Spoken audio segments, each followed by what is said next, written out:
We're going to call this meeting to order at 5:36.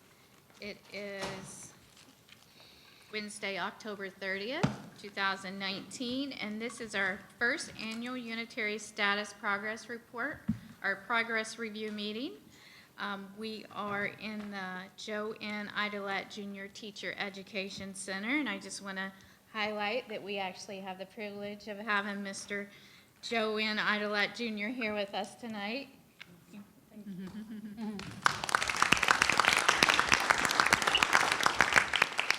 And for those in the audience and watching from TV that aren't familiar where our building is, we are located at 6500 57th Street. That is our district school board of Indian River County. That's our district office, and we would invite anyone that would like to join us for our meetings in person to please come on out and sit with us during the meeting.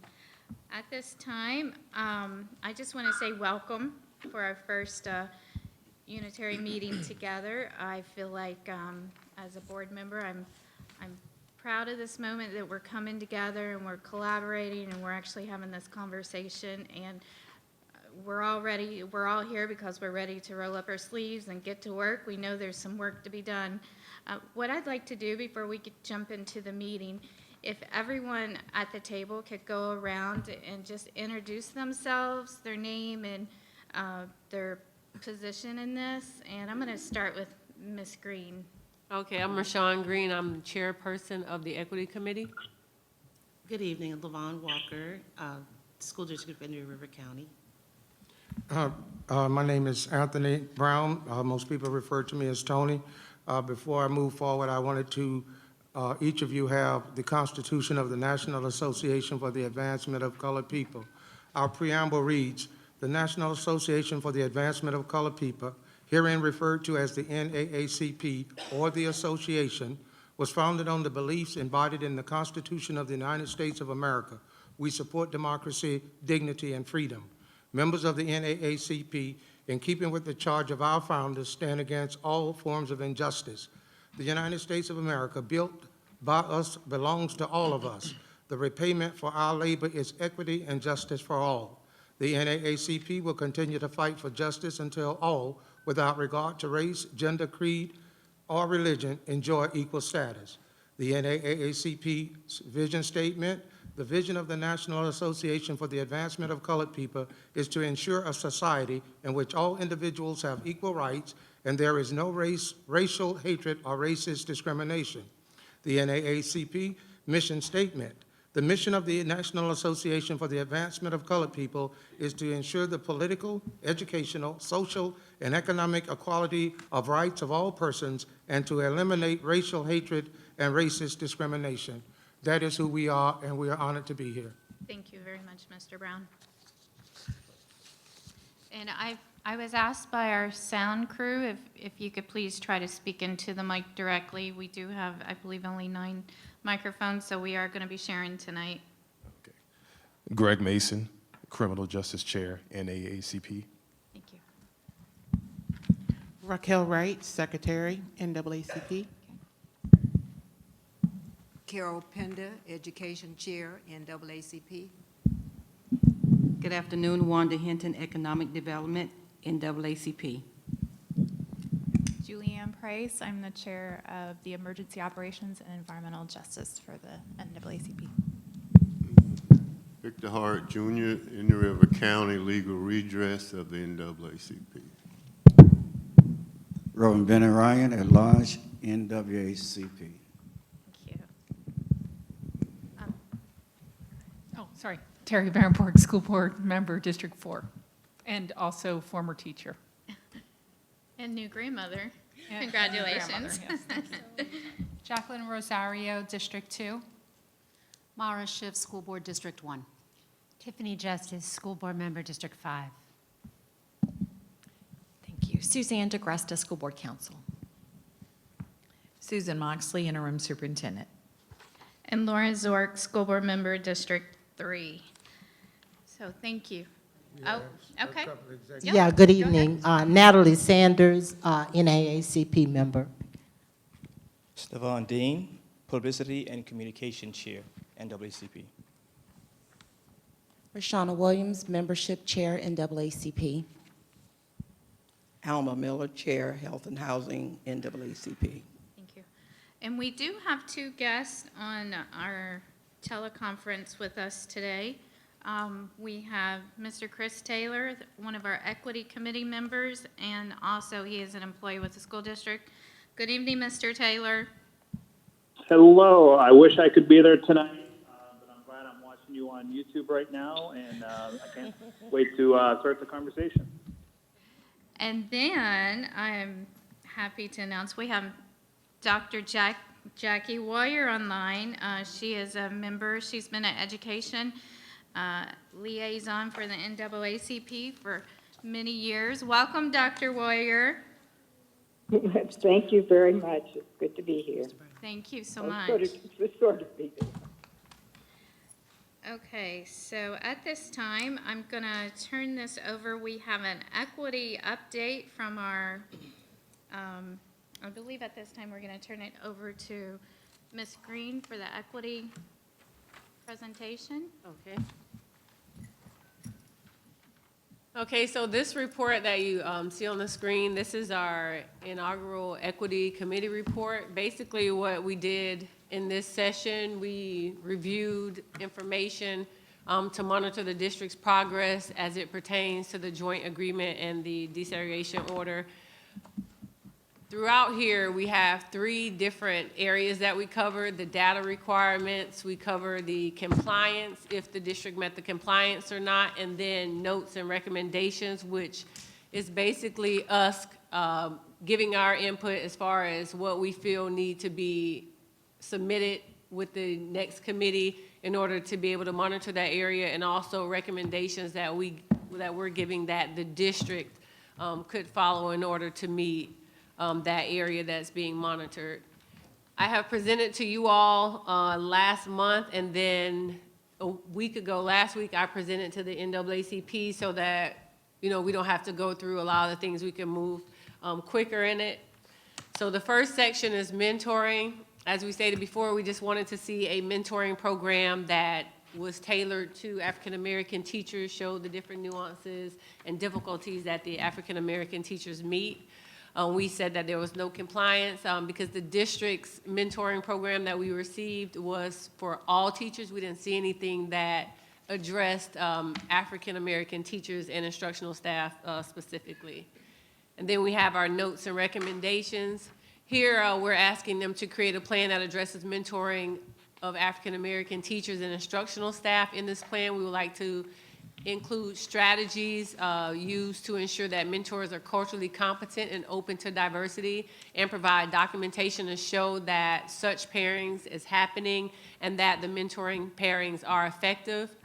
We also ask that there be more African American mentors added, publicize the criteria, and ask principals to recommend teachers, then reach out to those teachers, possibly add incentives such as comp time in exchange for serving as a mentor. And then Mr. Ben Osipian, who is the Assistant Superintendent for Human Resources, agreed to do a partnership with retired African American teachers as ad hoc mentors as well. In my meeting with the NAACP, Ms. Shauna over there pointed out that we do not have a specific goal as to add African American teachers, African American mentors. Like, there's no stated goal. So like, what is it? Are we trying to increase by 3%, 5%? I thought that was a very valid question, and something that should be noted in that area. And our next area was strategies for recruitment of African American teachers. Well, before we go to the next area, is there any statements or comments about in the mentoring area from anyone before we move forward? No, we afterwards, I have a statement in reference to the totality of the process. Other than that, carry on. Okay. Okay, so then the next area is strategies for recruitment of African American teachers and instructional staff. What we required was a plan specifically focused on the recruitment of African American teachers and instructional staff. We would like to have seen a detailed report of resources given for African American teachers and instructional staff recruitment.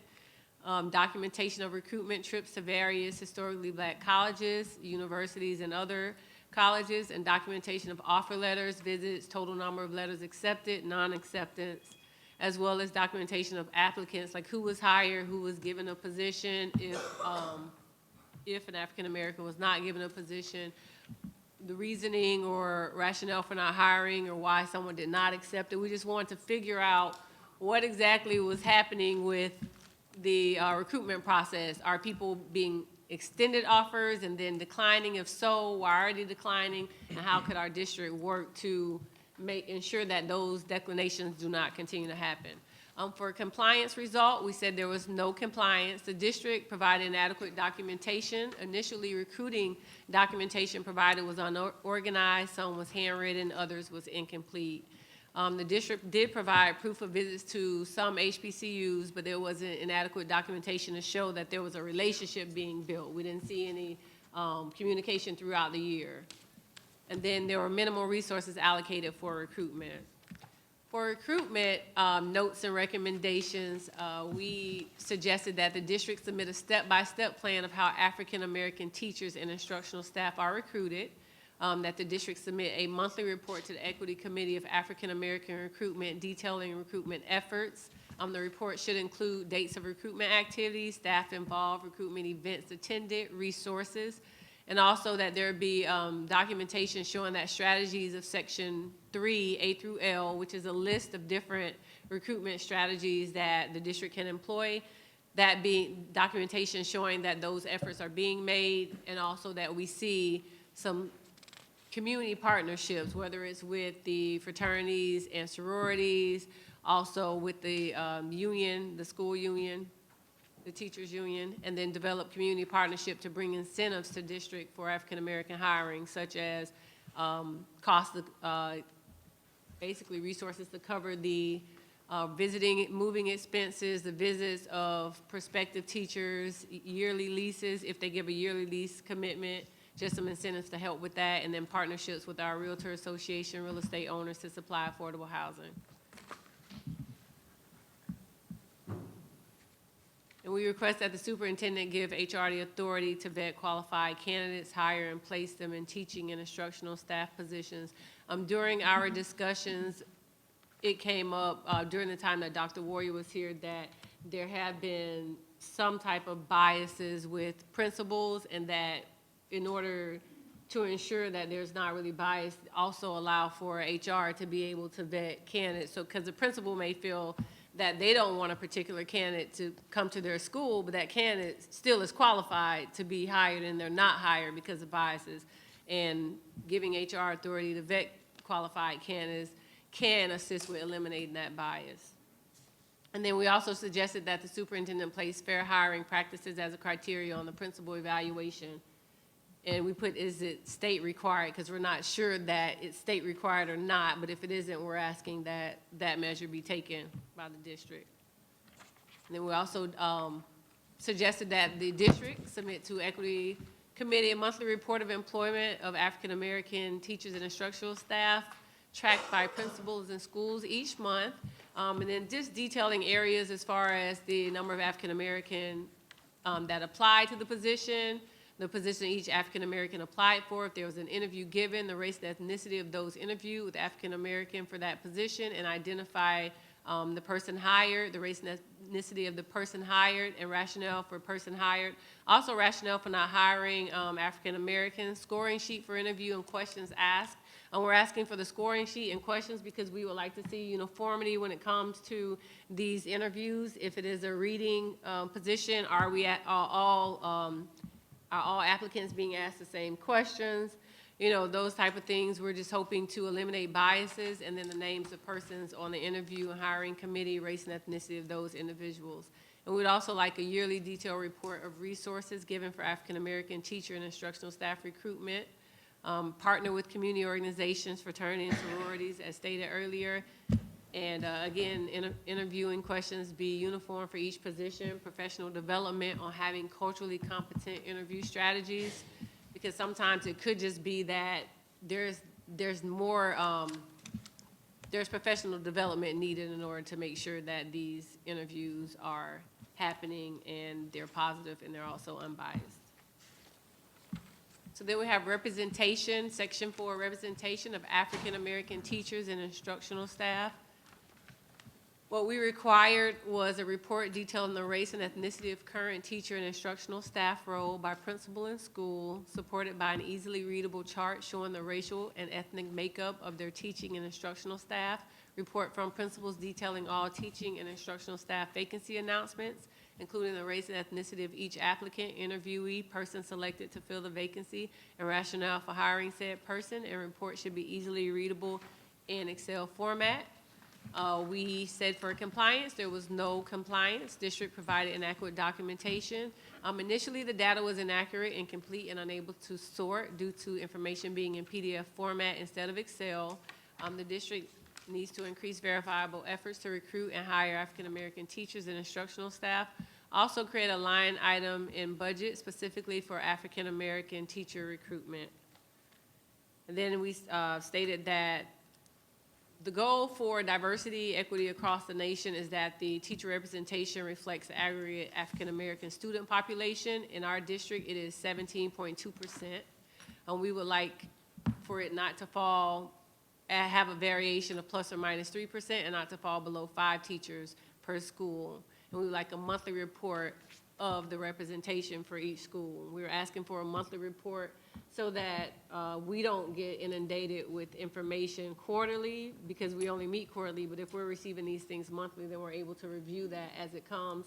And also, it kind of gets the principals more involved. Now they have to be aware of what representation they have in their schools, and it's also continuing that, okay, we are under a DSEG order, because if we're meeting quarterly or these things are happening biannually, then it tends to be put on the back burner, and last minute you're trying to figure out, like, wait a minute, I haven't really been hiring diversely, or I haven't even been paying attention that we're losing all of our African-American teachers. And then we asked for a monthly report from principals detailing all teaching and instructional staff vacancies, including the race and ethnicity of each applicant, interviewee, person selected to fill the vacancy, rationale for hiring said person. And we also want a monthly report detailing the current teacher and instructional staff role by principal in school, supported by easily readable chart showing the racial ethnic makeup of their teaching and instructional staff. And we're asking for that because sometimes the hiring is not per school, but the principal. Like you may see diversity at Glendale, and then once a certain principal comes to Glendale, then the diversity goes away.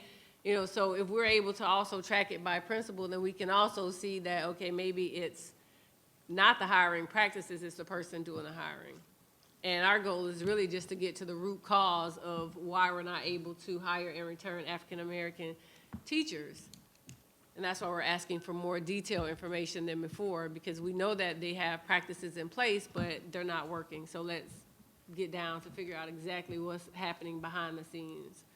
And then we also request that principals attend meeting with Equity Committee when we're discussing representations of teachers and instructional staff. We were informed in our meeting with the school district that principals may not be able to come because they have other meetings and different events at their schools, and if they're not, it will be discussed in the principals meeting, so this information would still be discussed. And then we recommended that the district provide culturally competent training for all district staff and positions added to equity department to ensure oversight. If there's turnover of African-American teachers and instructional staff, whether it's non-renewal, transfer, leave, or resignation, we would like a reason to be provided for the turnover and show documented efforts and opportunities presented for former employee to provide feedback, show how feedback is being implemented to increase retention. Also, districts should develop a plan of remedial measures prior to non-renewal and termination in order to show that corrective measures and additional support was provided prior to separation.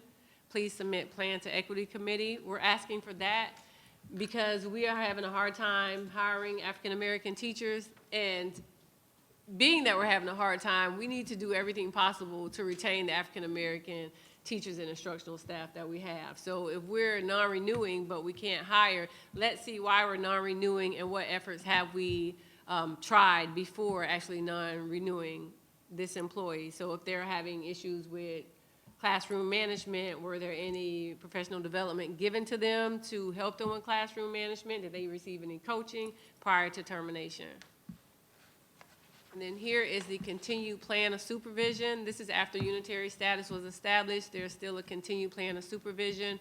Our notes and recommendations for this area is that if there's data received and there's issues with the data, that we have an avenue available where we can discuss with the school district, with the school board during that time, so that they're aware of what is happening in our equity committee meetings. And currently, we don't have a avenue available, but the school board is discussing ways that they can assist with that. And then we also propose, since the desegregation order is a priority, that the board place the district's progress toward meeting the desegregation order on the agenda monthly or bi-monthly as needed. This is to ensure measures and progress are being frequently discussed with the superintendent and monitored by the board. And here we have the African American Student Achievement and Resources Allocation. From section 4 on, we really didn't have the opportunity to dive into the information. We spent our first 3 meetings requesting and re-requesting human resources, recruitment, and teacher representation material. So these last areas are kind of rushed, but we did try to muster up enough information, notes, and resources just to be able to provide give some substantial input in these areas. So for the African American Student Achievement, we were looking for a detailed plan showing efforts and strategies implemented to eliminate the achievement gap, as well as data showing substantial results using plan implementation, include grade and test scoring levels by race, ethnicity, and school, programs specifically for African American students to assist with achieving academic improvement. We would like a quarterly detailed report of resources allocated to achievement gap by school and principal, include what they are doing specifically for African American students. We determined that there was no compliance. District provided inadequate documentation. Due to having to re-request, as I stated, re-request documentation for hiring and recruitment, we were unable to discuss, nor do we have any achievement gap information to discuss until the last meeting. In the the African American Achievement Plan, the 2018, 2019, and, sorry, that's on the next page. The 2018 and 2019, 2019 and 2020 budget show inadequate and minimal finances allocated to the achievement gap. In previous years, there was a line item labeled closing the achievement gap. Currently, no line item exists. And here's where we gave our notes and recommendations. Develop an African American Achievement Plan that reflects measurable goals that mirrors Pinellas County's Bridge the Gap Plan. It should include statistics for removals for all Black students, as well as the current statistics for African American ESC student removals. Specify in and out of school suspensions, arrests, and any other infraction that results in students being removed from the classroom. Please provide a breakdown by school, input charts that are easily readable for parents. In this chart, show all ethnicities by grade, including all of grade levels. By school, ethnicities should be color-coded to help parents and students better identify, understand, and decipher information. Okay, so there's a change to here. I have to bring that up.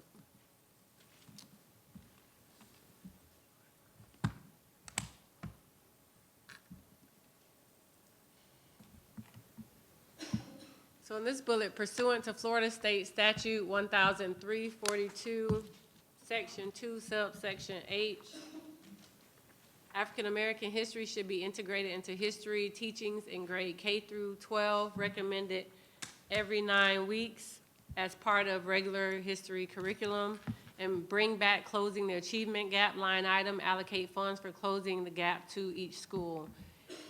And then there's one thing that was added, and I just need for the Equity Committee to vote to affirm this on here.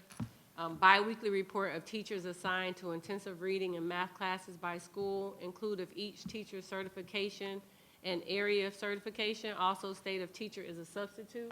Do you all agree to add that? Mr. Brown? Okay, so put a motion, we need a motion on the floor. I make a motion to add that to the plan. A second. All in favor? Aye. Okay, so we added the biweekly report of teachers assigned to intensive reading and math classes by school, include of each teacher certification and area. I just have a question, I have a question regarding this slide. So are we doing questions on slides, or are we waiting until the end and then going back? It's up to Ms. Green. Well, yeah, we can do questions on slides. Yeah, that's fine. The closing the achievement gap line was a state allocation, much like a textbook allocation would be, or anything like that. So it wasn't a budget line specific to Indian River County schools. So I just wanted to make note, we've been talking about our legislative platform, and this is an issue that doesn't just touch us, but touches many other districts in the state. And I just wanted to make a suggestion that we ask Nancy to, when we review our legislative platform as a board, to talk about that closing the achievement gap allocation. That actually was a state allocation that came to us. It wasn't just strictly a local allocation that we had made. Okay, well, could we add it since it's not required anymore? Could you guys, we're asking that you add it. And that's a totally different, and I think that's a totally different part of the conversation. I just wanted to say that one that was in the budget was a state allocation that the state no longer gives. Okay, okay. And I think what the chairman is specifically pointing to is the fact of whether that was a generic closing the achievement gap for all students, but what is needed is a closing the achievement gap for African-American students specifically, and tracking the allocations that are made to each school for them to do so. And I totally understand that. I just wanted to have a distinction between what was a state versus what can be a local allocation that we make. And in discussion, if we look at proficiency levels, and if we look at third grade reading scores, it would be very important to us as a district, irregardless of the legislature, to somewhere find these monies, because, I mean, Stevie won the blind, but he can see that if you show your proficiency rates for third graders, we got a problem. So I understand what you're saying, but as a district, that's something I think that we should look at. How do we address this issue? How can we internally come up, even if the legislature don't give us this, because it's a very important item and something that needs to be brought forward. And Mr. Brown, I do not disagree with you at all.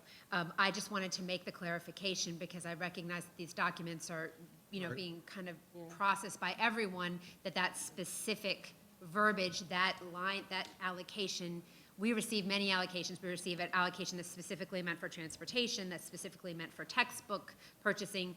The state used to fund that, and they no longer do. So I just wanted for us as a board to be able to advocate properly for our district and make sure that we keep that in mind when we craft our legislative platform going forward.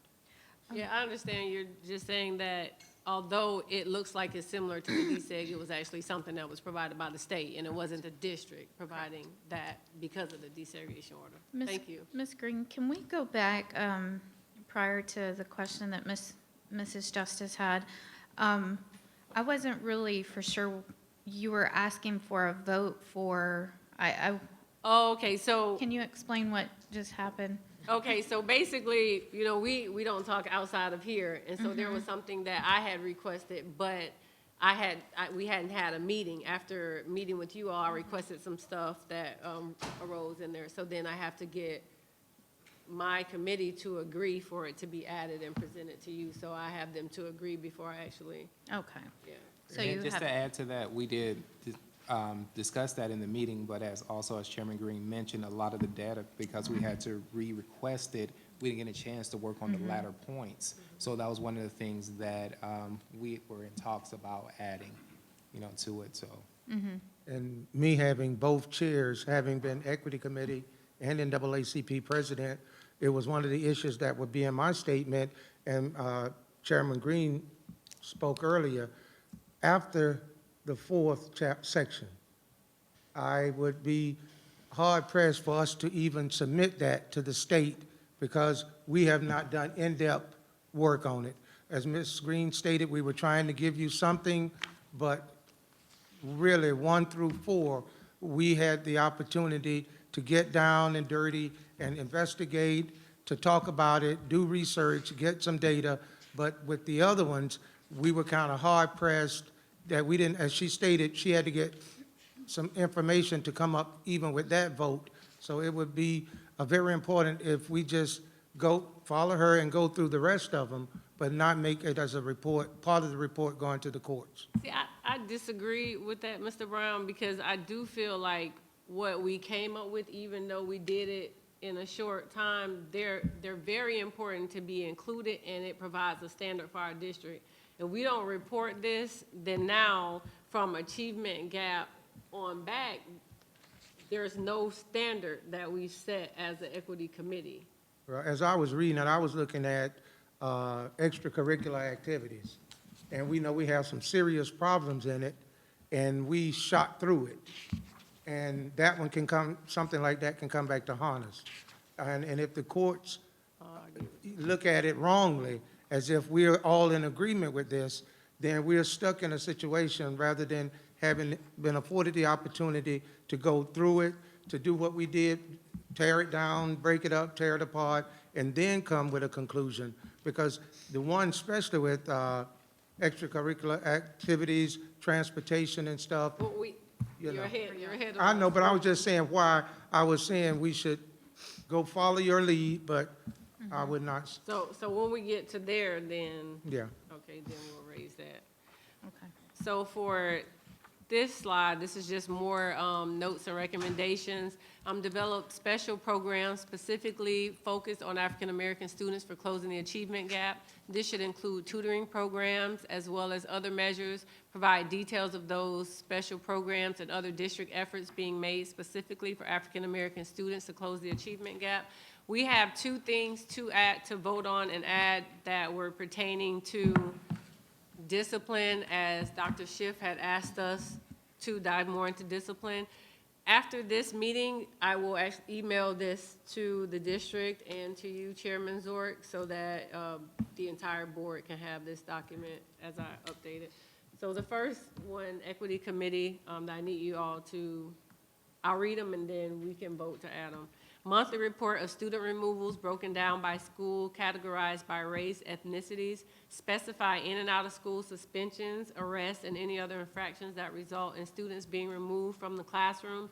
Please include half-days, therapeutic releases, and office referrals in this report. And the second one is develop special plan to reduce the disproportionate discipline of African-American students. Submit plan to Equity Committee. Also report periodic updates on implementation and discipline report summary to show effectiveness.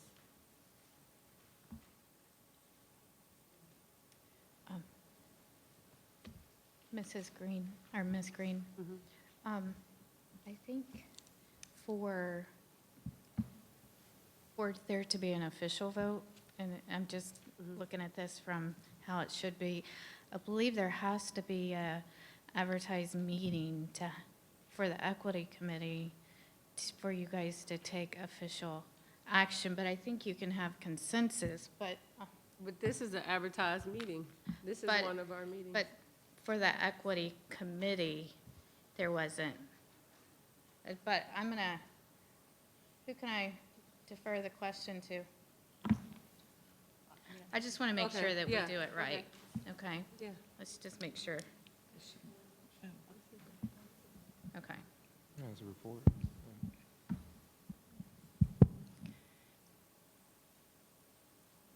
This particular meeting has been advertised as a school board workshop, which in the school board world, that means that it's for the school board to have a discussion, to hear information, and perhaps give direction. I just checked with the individual who oversees the Equity Committee. This meeting has not been scheduled as an Equity Committee meeting for you guys to take, for the Equity Committee to take action on things. And so I think it's the technical part of parliamentary procedure and setting a meeting. We want to be sure that we've set the right meeting. And this was scheduled as a workshop, which for school boards means we don't take action at things. So there wouldn't be a motion or a vote. There may be direction given, but no official action would be taken. But then that goes against the joint plan that said there will be an annual meeting. So then. And this is the annual meeting, And this is the annual meeting. so you have to take that into Correct, consideration. in order to have a discussion with regard to compliance with the joint plan. But not, I mean, the school board is, at this point, is not authorized to take action on anything, just to ask questions, receive information, perhaps give direction on anything additional that you want. I guess my concern is that as the equity committee taking action on things, the equity committee can certainly do that. I mean, you are a constituted committee. I'm just concerned that this meeting has not been scheduled as a meeting of the equity committee to take action on specific items. Certainly give the presentation, answer questions, but that's the question that has been raised is whether this has been properly noticed as a meeting of the equity committee to take action on items.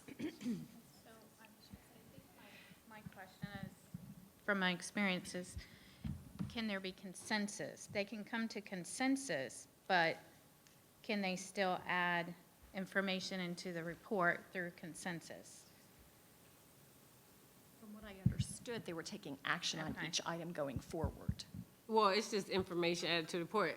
I just didn't want to say, okay, I requested this and this is fine, and I'm just one person. And I understand. You were trying to be sure that your committee was completely involved in your information, and I understand that. I'm just concerned that asking for a motion, a second, and a vote, when we're not, I'm not sure the equity committee has had a meeting notice to take action.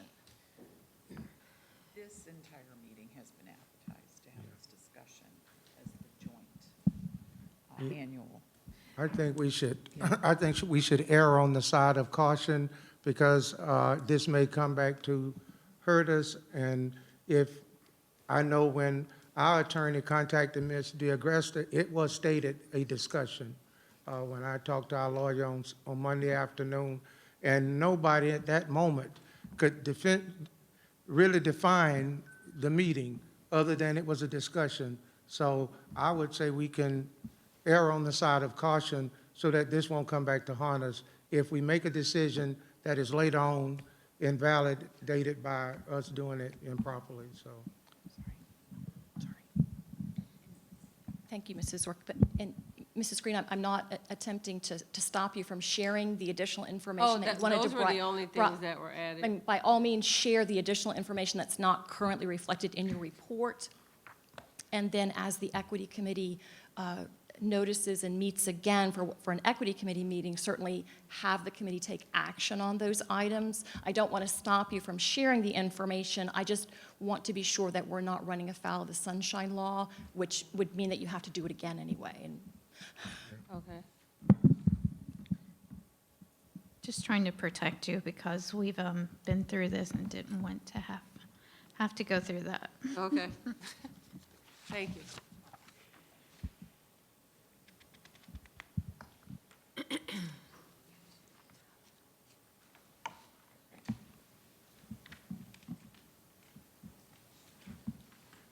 Okay, so then the student assignment data requirements, we asked for the race of students by school, by designation of zone school, and school choice also include transportation method, bus, car, walker.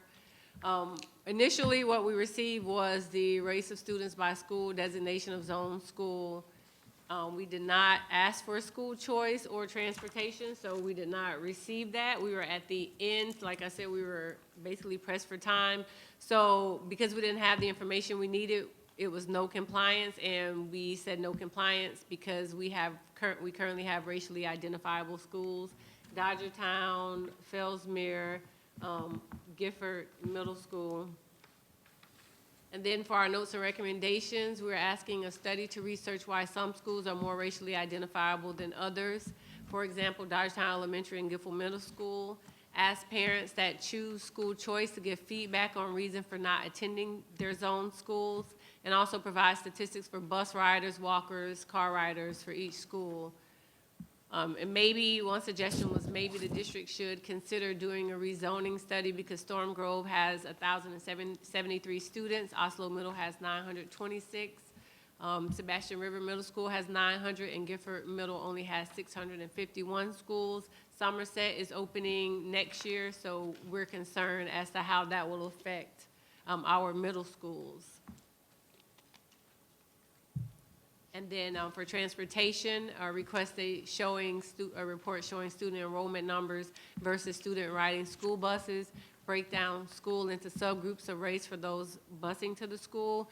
We put non-compliance because current statistics only show transportation of entire district as a whole. No compliance until committee can examine bus ridership by school to determine if school enrollment is driven by transportation.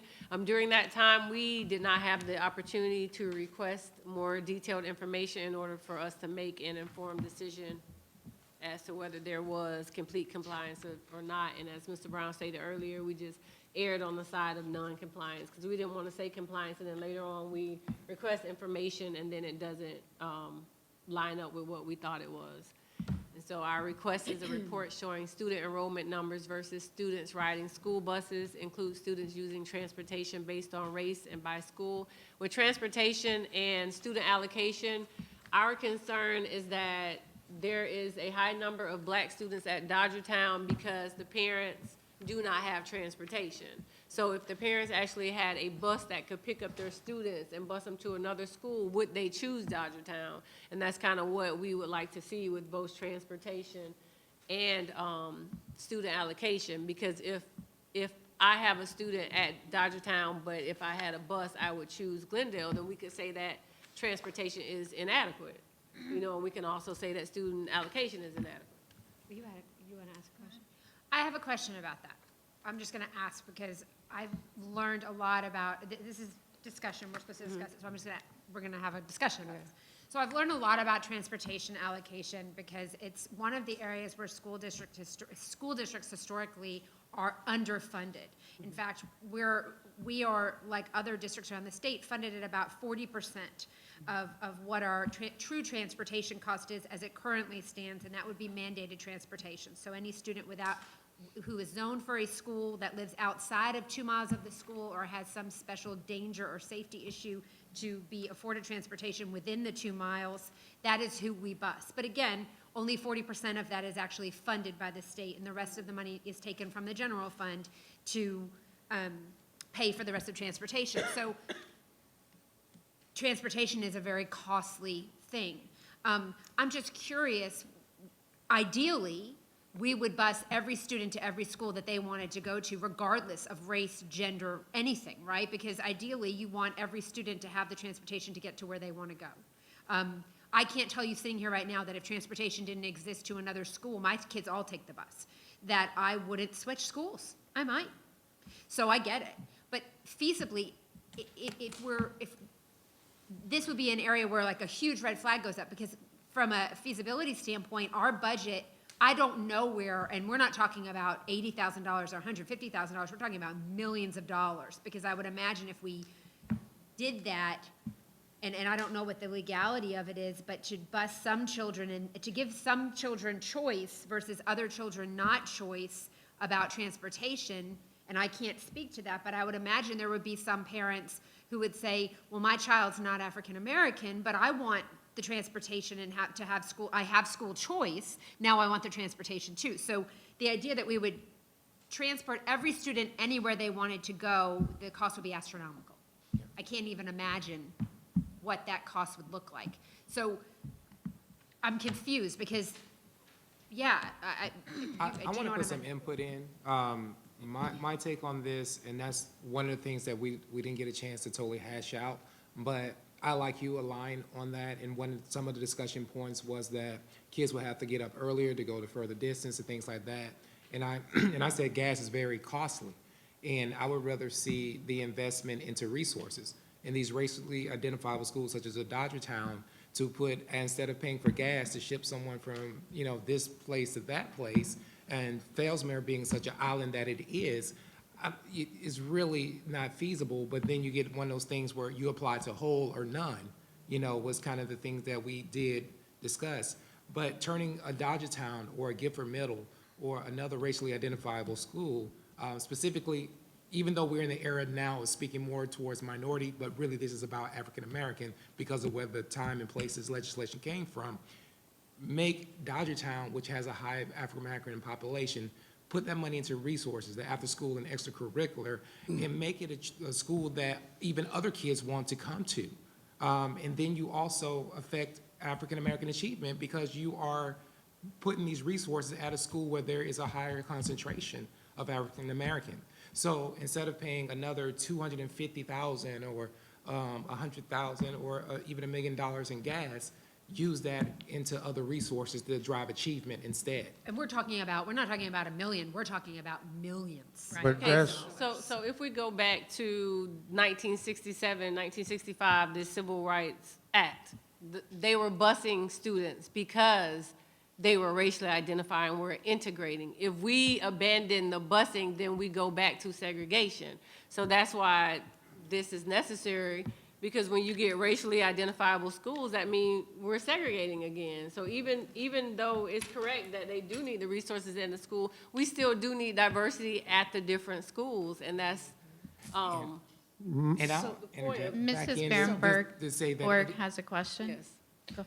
I just wanted to make a statement. A couple meetings ago, when we had a workshop, I asked for a transportation study to be done for parent choice, so that parents have that opportunity to have a couple of schools. I'm not talking about every school, bus everywhere, but there are other districts that do this pretty well. It is costly. It's a lot more costly, but I think it's a fair thing to do, to have every child that is going into school have a choice of schools to go to. And if they have 3 to 5 schools, then a parent can make the decision as to which school they want to send their child to. Also, as a principal or teacher at that school, you know that that parent supports your school and they want their child there. So it's a win-win that way. But I did ask for a transportation study, and I know you said that you were going to look into it, having it through, I think it's the superintendent's group. There's several groups that Okay. do that. So Is that on the forefront? Are we going to? That's something we have to further discuss because there is a cost associated with that, so the To board get will the have- study done? Okay. yeah, my concern is during the discussion, that's why I was mentioning some of this stuff not moving forward. Here we are, Mrs. Berenberg, good idea. We have not received the data necessary to even have this discussion because we're all over the place. Had we had the time to sit in a room and hash out based on pertinent data, or there's some other ways, is Dodgertown becoming racially identifiable because of a lack of busing aspects? Is this paramount to the discussion? Right now, for us to do it is not the proper place because the Equity Committee has not vetted it. We have not had the data. We've not had anything. So we're having a discussion that's pie in the sky. And I think that's not going to work for us, my opinion. And I believe that is true. And I'm just going to add one more point to the segregation aspect of it. Now, a large degree of that is like when you have African American in school in an African American dominated population, especially then, the schools or the resources has a lot to do with taxes and things like that. So if those resources are coming from a strapped community financially, they don't have the same amount, just like rural counties and things like that. But if you reallocate the resources, even though they are segregated per se because it's racially identifiable, resources to help kids, because in a lot of the African American schools, the books and other things were outdated, inferior, and things like that, so they didn't have the resources. But if you can make a state-of-the-art schools, there are several schools throughout the community that are largely African American, even like LeBron James' new school now, that have shown that if you provide the resources in the educational quality of the materials and the educational instruction, then the students can be successful. So it's just not about them being segregated, but having the resources to be successful regardless of where they are. I just wanted to speak to that. In Florida, we do something called equalization in funding. So all of the money, the ad valorem taxes that are paid here in Indian River County go to Tallahassee, and then they're reallocated back through student funding in a number of different ways. So every school, every student gets the same base student allocation, regardless of anything. And then there are weights to the way that the student's education is funded because of exceptionalities or different things like that. So a school like Dodgertown I have a concern, and it's a different one in some ways, because Dodgertown is a Title I school, and they receive additional funding for being a Title I school, but there are a lot of students at Dodgertown who have neighbors or friends that would go to Beachland, and that's not a Title I school. So the additional resources that a school like Dodgertown might get, Beachland doesn't get. You said there's an adequacy of funding. I see it in parent contribution and PTA involvement and things like that sometimes.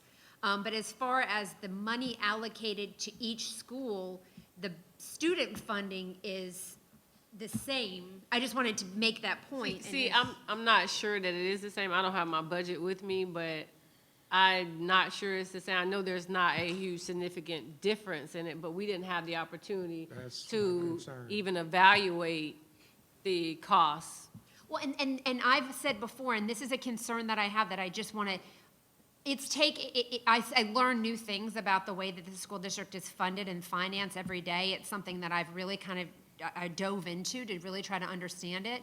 I want to make sure that we all have the same information to be able to make good choices and have discussion about things like that. Because you're right, Mr. Brown, it's important for all of us to have that same information so that we can have a productive discussion where we can actually talk about changes that are feasible, that we can actually make. Yeah, that's my concern. Had all this information been afforded to the Equity Committee, had we had the time to digest it, we could have made informed decision. Right now, we are skewing the process because we're having inanimate discussion that you're telling us information that the Equity Committee, when it was doing its thing, wasn't afforded that information. So right now, even the discussion, to me, adds a skew to the whole process, because now we're getting this, the Title I, that's not relevant today, but it would have been relevant in the Equity Committee meetings, so that when we came forward, the answers we give you would have been based on secure data. So that's why I think this is just. Mrs. Rosario. I think we're getting a little bit off track here, and I just want us to veer back in. I don't believe that the information that Mrs. Justice is providing is skewing the totality of what we're talking about. However, bringing us back to this slide here, since you all, I'm still on slide 22. I don't know if we missed something somewhere along the line. On slide 22 with the transportation, you all said that you did not get the data. And so you just kind of are erring on the side of saying not compliance, but you don't know if we are truly in From what we compliance. saw, there was. So is there a way? From what we saw, From it what was you saw. non-compliant. So is there a way that we can word this not compliance to say to be discussed, to be determined, or still in progress, or something like that? Well, So- it's either you're in compliance or you're not, so Yeah, that's you're why I in or just not. said no. But that's why we Okay. gave like a statement. No, I as to- understand. I just as wanted to know if there was another way, of And we did actually- have that discussion, and also what was put in there is that it's not the weight of the Equity Committee to prove it, but it's the district's burden to prove. Mhm. So the district understand. and the powers I'm that not- be provide, I'm not being argumentative, but I'm just finishing my statement. Yeah. To say that these are the areas that you know you have to comply to, and being mindful and diligent on that side to provide us data that would meet the criteria is the district's job, not the Equity Committee, because we can request it, but it may not meet our criteria, and we have to request it in anything. But if anything, if you guys have data to show that you can meet it, then provide that, and not wait for the Equity Committee to do it. And that was the issue No, I that, understand. oh, I'm sorry. No, I understand. I just wanted to know if there was, because I was still stuck here. Okay. And then I think we kind of, I understand what Mrs. Justice is saying in that historically regarding transportation and historically regarding family involvement, that there's still a connection. I mean, the number one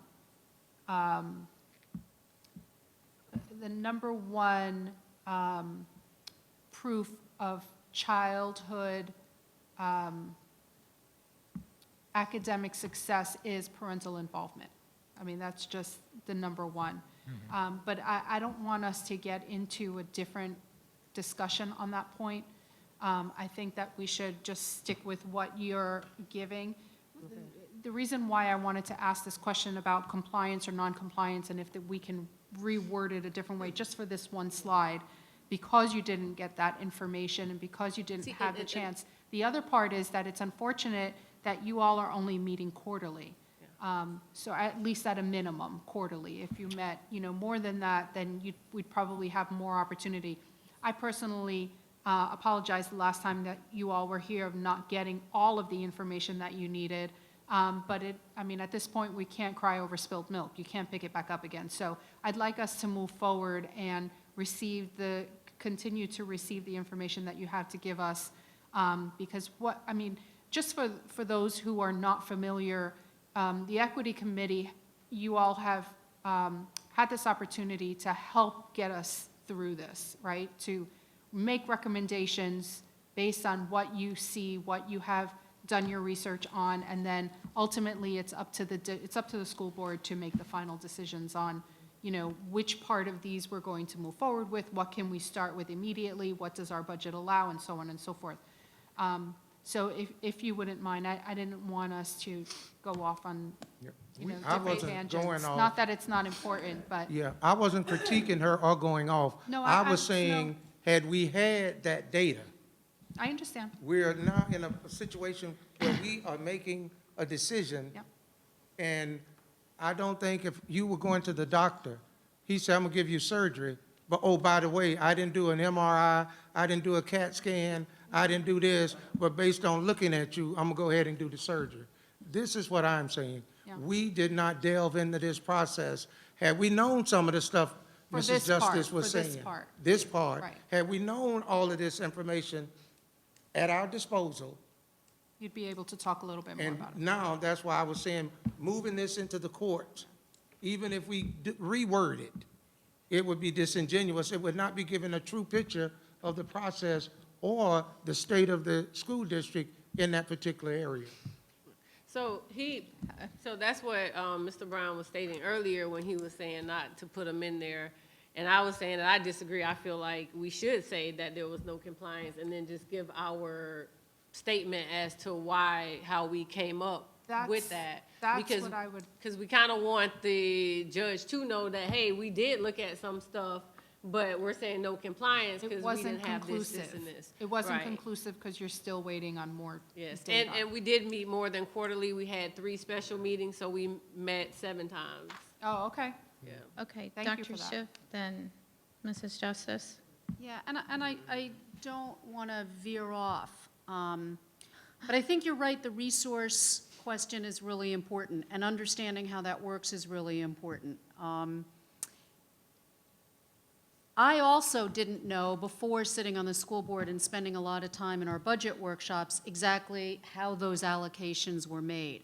And so what I'm also hearing in this, and that I hope we either are able to get to it at this or later conversations, is how we all do a better job of making sure that you guys are at those budget meetings, right? So that when we discuss how those resources go up to Tallahassee and come back and how that gets allocated, that we make sure that that information gets to you in ways that help the work that you're doing as well, and that we're able to, because the issue about resources also is important because the amount that gets allocated per student is what gets allocated per student, and then there's add-ons and stuff for exceptionalities, as Mrs. Justice said. A lot of the resources that come in from outside of the district that enhance some of those schools that seem to be high achieving are not necessarily district resources, they're resources available in the communities. That said, how can we work to better enhance the resources available in the communities that aren't necessarily getting those because they're well-resourced communities? And I'd like to be able to work more moving forward on how we talk about those things. I mean, what I'm hearing in a lot of this conversation is that we're not having enough conversations. Right. And because our meetings have to be noticed and because so much has to go into how a meeting happens, it's hard to have those conversations in ways where we can just sit down and talk, which is what we need to do, and it's hard to do in the structures that we've got. What I hear moving forward is I want to make sure that we set up strategies that work for us to have more of those conversations.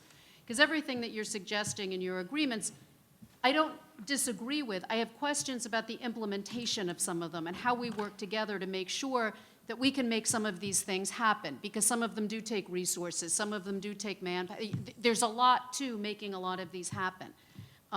Doing monthly reports, for some things may be practical. Hiring decisions, for example, I don't know how often there are blocks of time in which those are more likely to happen, like at the beginning of the school year than, say, in December.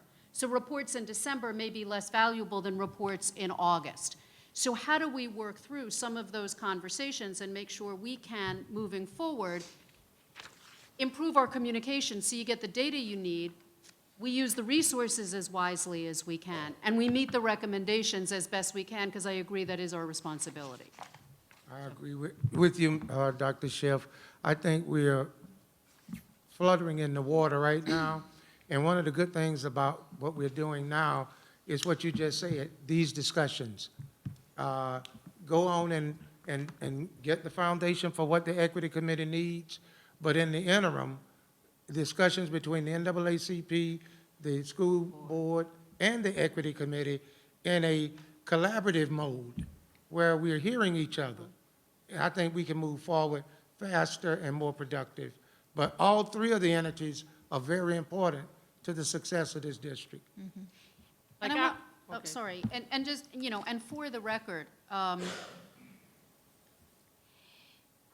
think, I personally believe, I can't speak for anybody else here, but I personally believe that moving forward, we can do a much better job of that. I think we have a different level of commitment and a different level of attention to some of these issues than we've had in the past.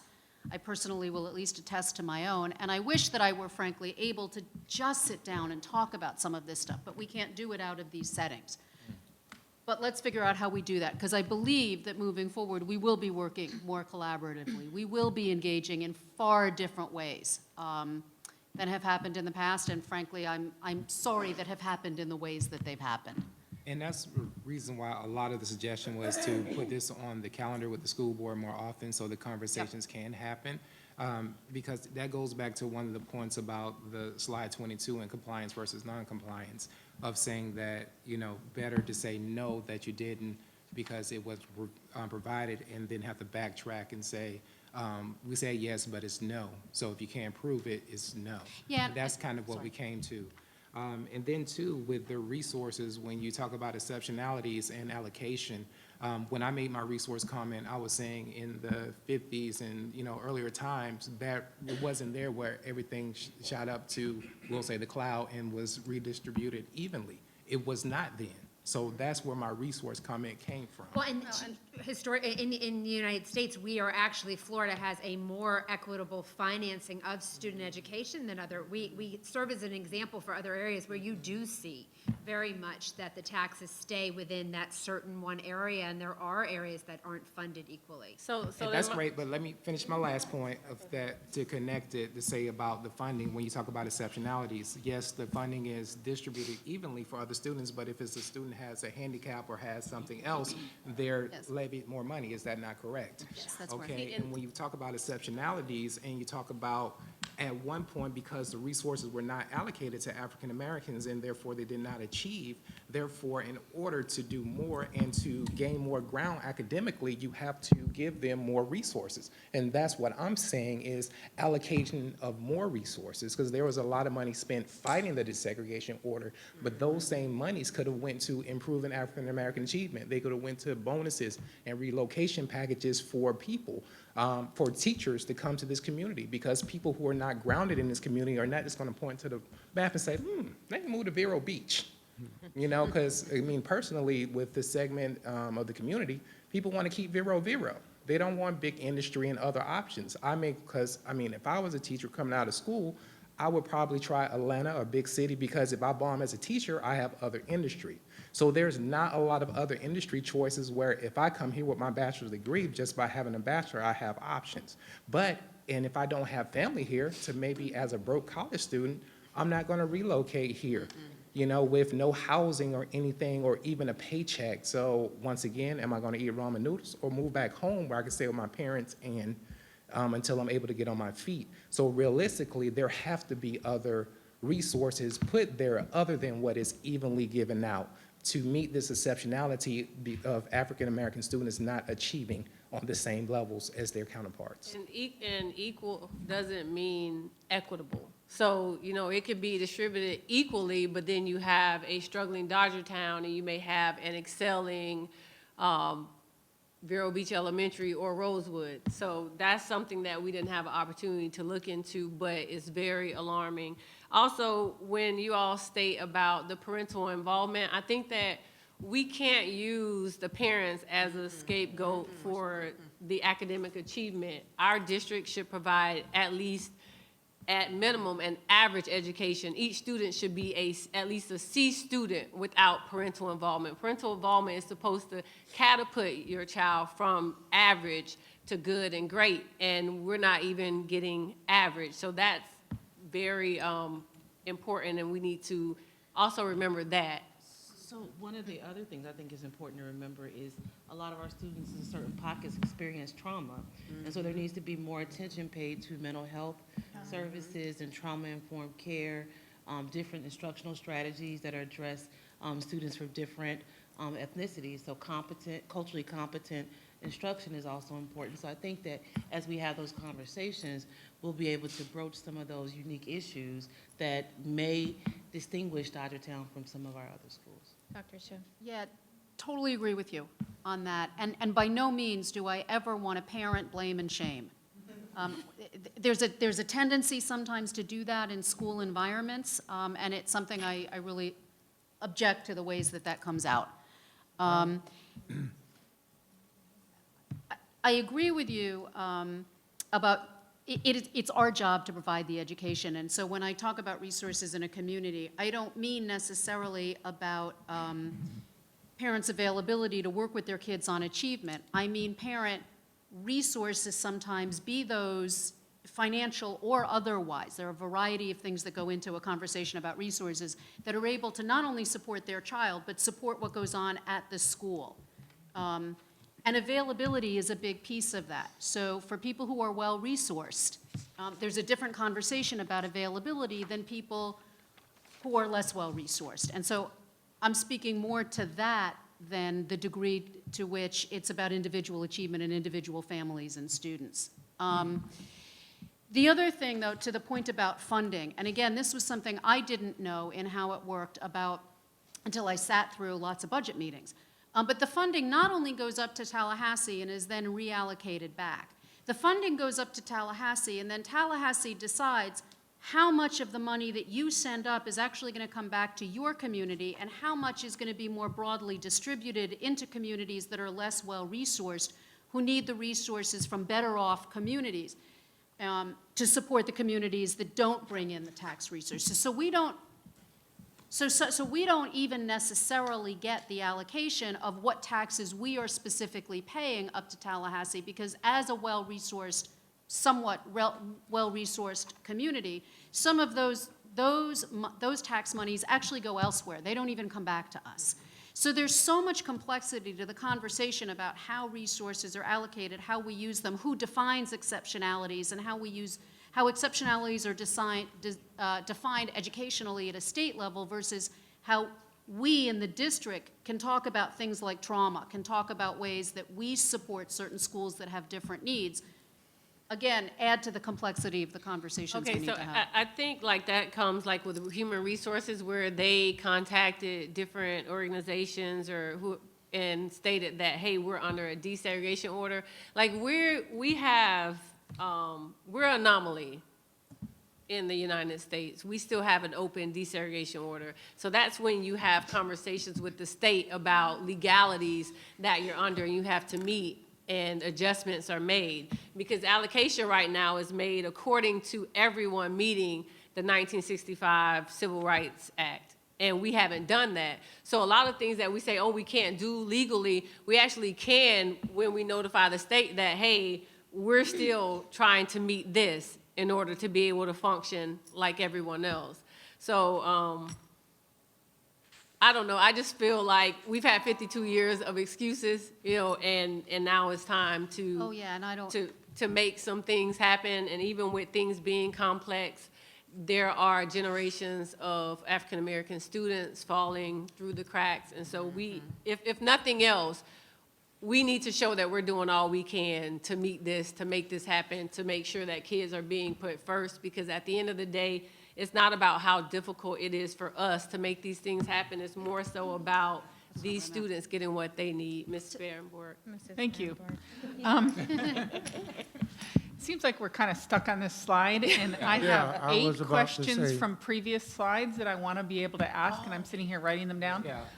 So I just like to know, are we going to move through the rest of the slides, and then I can go back and Yeah. ask? Okay. I think that would be good. So That's one of the reasons I was saying, because we could get, if we had that in the equity committee, we would have a shorter discussion.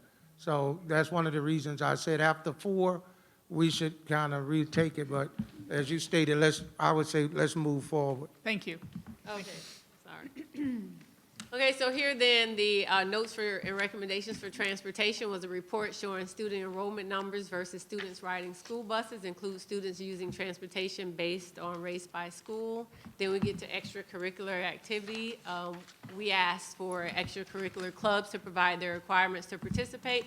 Well, we didn't ask for that, but did we ask for that? We didn't ask for that. They gave it. They did give those numbers, okay. And the report of student participation, including racial makeup of students in each club, provide plans showing current channel for complaints of discrimination and accessibility for students, parents pertaining to extracurricular activities. Here we said that they were compliant. That's where Mr. Brown raised the concern, because we did not receive all the information that we needed. We did not receive a plan showing current channel for complaints of discrimination or inaccessibility for students and parents pertaining to extracurricular activities. However, there are some concerns with discrimination in lacrosse, cheerleading, soccer, and orchestra. We ask that those activities be examined further, also that those activities be more inclusive. And then our notes were that the recommendation is establishing resources and policies for equity with those activities. Also, the district should provide a channel for complaints again, and we stated that. So we're gonna save, well, we're basically to the end now. We recommend that the superintendent emphasize to district staff that compliance with the desegregation order is non-negotiable. And then that just explains what our sections were with the data. So now we'll take the comments. Go ahead and throw in 2 questions. Ms. Fairweather. Yeah, I don't know, I was taught protocol of you allow people to present and then write all your questions down, because it might get answered. And you know, and then we get stuck into this long drawn out, we get off topic, and that's just me, but I don't know. So I wrote them all down. If you go to slide 8, at the bottom, this question is for Dr. Moxley. Do we have a culturally competent interview strategies designated now? And if not, is there a way that that can be done? To answer the last part of your question, yes, there is a way for that to be done. The first part of your question, I don't know that I could answer accurately as we're looking at that. And as we work with our new assistant superintendent, we are looking at all of that. Right, and I know that we just put him on that hot seat recently. Welcome. And I know that that was kind of one of your priorities you're looking at going forward, right? Is whatever we need to do for the DSEG order to make sure that HR's doing what we need to do. Okay, so I'm going to stay on top of that, so I want to make sure. Can we go to page 10?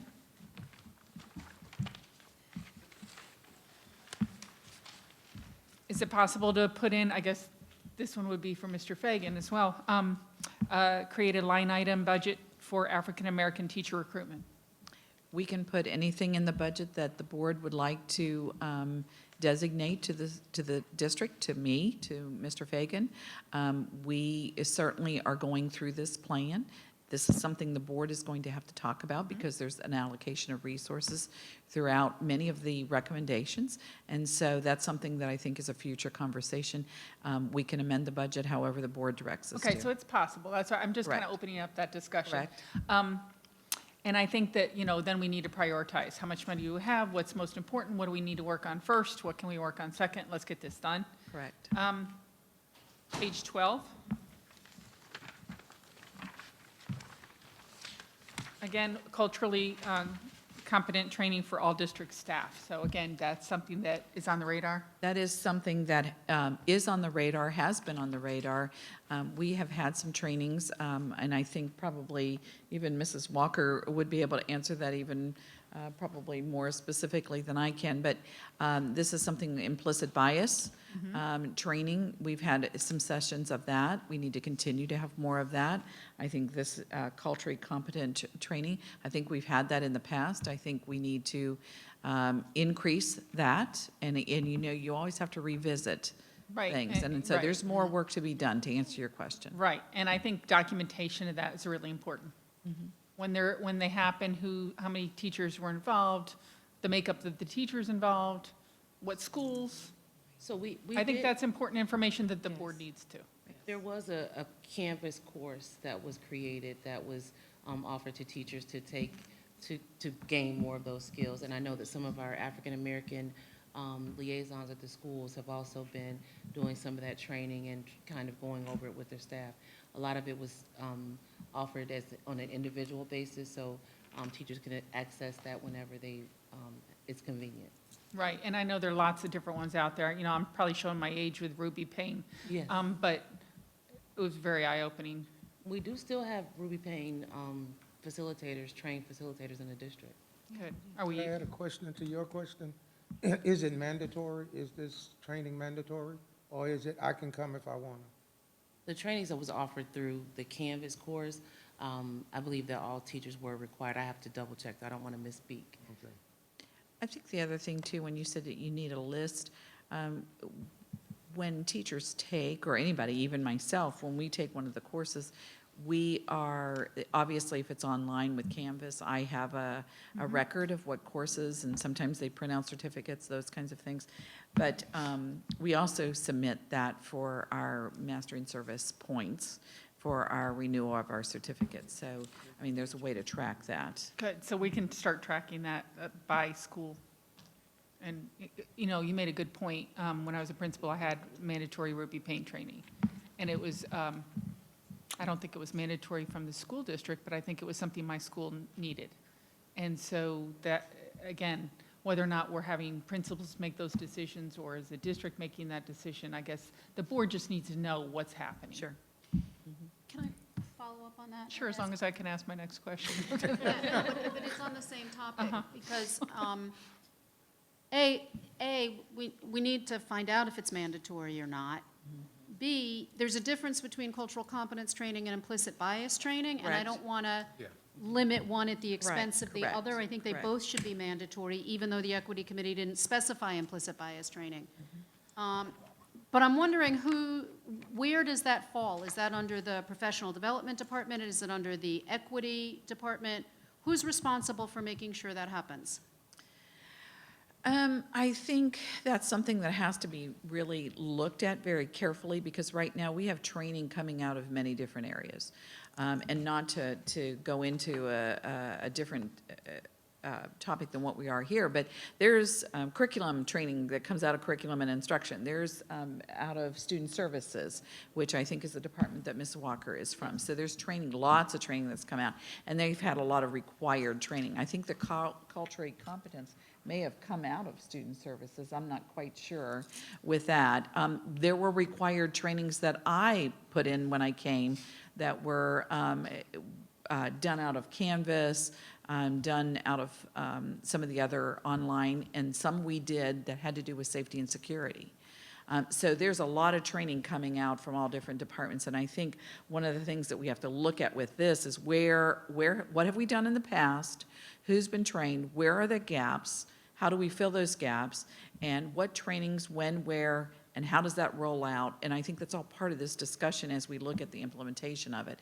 Does it require more resources than what their current budget has? Then if so, then how do we move? That would be a discussion to come back during the budget process. I have a question about training. So I don't have a full answer to it, because I think I'm just wrapping my arms around what we've done in the past and where we are with. A lot of things have been heavily safety and security as we've started this quarter, not necessarily by our priority, but by the state's priority and where we are. I have a question regarding the training. online training is very passive. And so I'm just curious about the evidence-based, like, is that the most engaging training for this type of an issue? Are there, I know the Ruby Pain training is It's active. It's active. Yeah. So not only, I mean, it's one thing to have the Canvas course, is it mandatory or not? If it's mandatory, but it's a passive, so this is something that's it's so relationship-driven, right? Is the Just like training Kids at better? Home. It's all, it's I mean, do we need face-to-face. to, as a district, make a decision that this specific training needs to be in an active format, that it needs to be done in a different way? And I'll just insert, that's a very good assessment of it. I've been on several jobs where just because of my knowledge alone, I can basically skip to the end and take the test and make a 70 or 80, and a lot of times 90 with not even reading maybe 10% of the material. So that is a good assessment that, you know, being more proactive or active training that is actually involved and more meaningful to the individuals through that facilitator, that it would be more valuable overall for those teachers, a more enriching experience for the teachers, and something that they'd be more than likely to implement versus just doing just to print out a certificate to say that I did it. Some of the conversations that we've had around developing those protocols as a department really are around having those interactions, maybe having teachers go back and look at their students and record themselves and see how are you relating to each of your students in their own personal time. So we are looking at ways to be more engaging with that, but I think it's really important, as Dr. Moxley said, to understand the mandatory training that they have and the time, whatever the priority is going to be. We have to really probably look at taking something away before we add something else on, so that we know that they can actually do it. Do you have, how many more questions? Couple. Okay. Okay, and then we're going to move on to Mrs. Rosario, and then we'll just keep on going down the line. I just want to ask Terry, you're going page by page. Are we not able to say, like, this is page 12? Does anyone else have any questions about page 12 before we move on? I'm not monopolizing. I waited until the very end to ask all my Yeah, questions. I didn't interrupt. I just mean, if we're going to go person by person, then for, you know, Jackie to go back through page 4 and page 5 and page 6, you know, and then if we could do page by page, then we can Absolutely, move forward. absolutely. Okay, and just some of the questions that you all are asking about, like culturally competent. Dr. Moxley and the African American Achievement Group are implementing the Bridge the Gap plan, which will address a lot of cultural things in the classroom as well as training. So if you have time to look at the Pinellas County Bridge the Gap plan, you'll see that it's a lot of information, but they're also doing a lot of work. So if our district is implementing that, you know, there's going to be more work happening that hasn't happened in the past, and that should help transform our environment. Right, and she brought that, at least I had a conversation with her about that, so I'm glad to see that we're moving in that direction. So thank you, Dr. Moxley. Anybody else have a question on 12? Can I move through? Okay. Well, honestly, I think, Mrs. Berenborg, if you'll finish your questions, and then we'll go. Is that how you want to do Let's it? let everyone just go through their list. All right. Because if not, no, we're not going to have a way to gauge time. Okay, on page 13, I like your proposal. It says, we propose, since meeting the DSEC order is a priority, that the board place this on our meeting. The question I have is, at what point in the meeting should this be? Should it be a workshop? Should it be a consent agenda? We're just given information? Should it be action item? You know, I guess we need more detail on that. So for us, when we discussed, we were just saying during your meeting, you know how you have different departments give updates, maybe they can give you an update saying that, okay, well, with the African American Achievement Plan, we've done this, this, and this.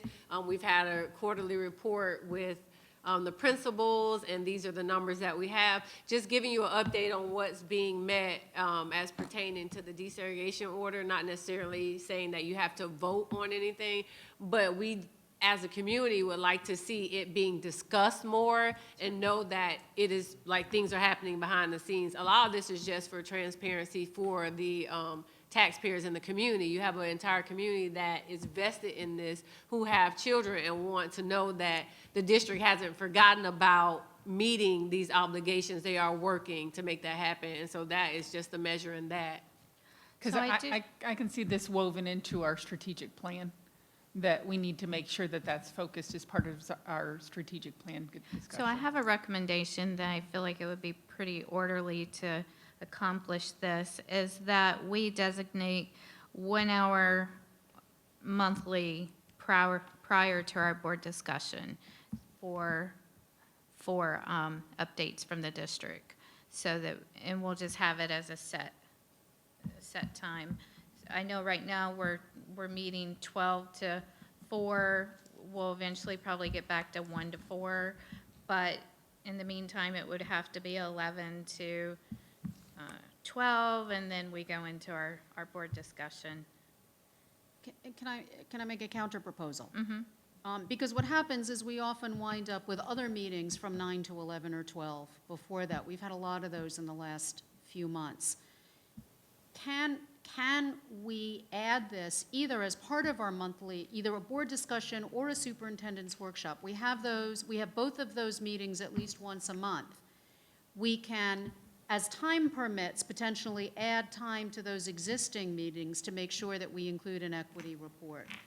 But I'm not. That's what I'm Yeah, but recommending. you're exactly. suggesting we start at 11, which, for example, for the last several months, we've had safety and security meetings from 9 to 11 or 12. But we'll have those on the opposite. Right, those are on the opposite Tuesdays. So we, So So yes. so you mean not necessarily just board discussion, it could be a superintendent's workshop day? I'd rather Because we keep alternate it those. consistent, but if we're going to have a safety security, we'll put it on On the other one. on the superintendent's morning. Yeah, I think that's important. Yeah, just making it a priority and just set it in the routine.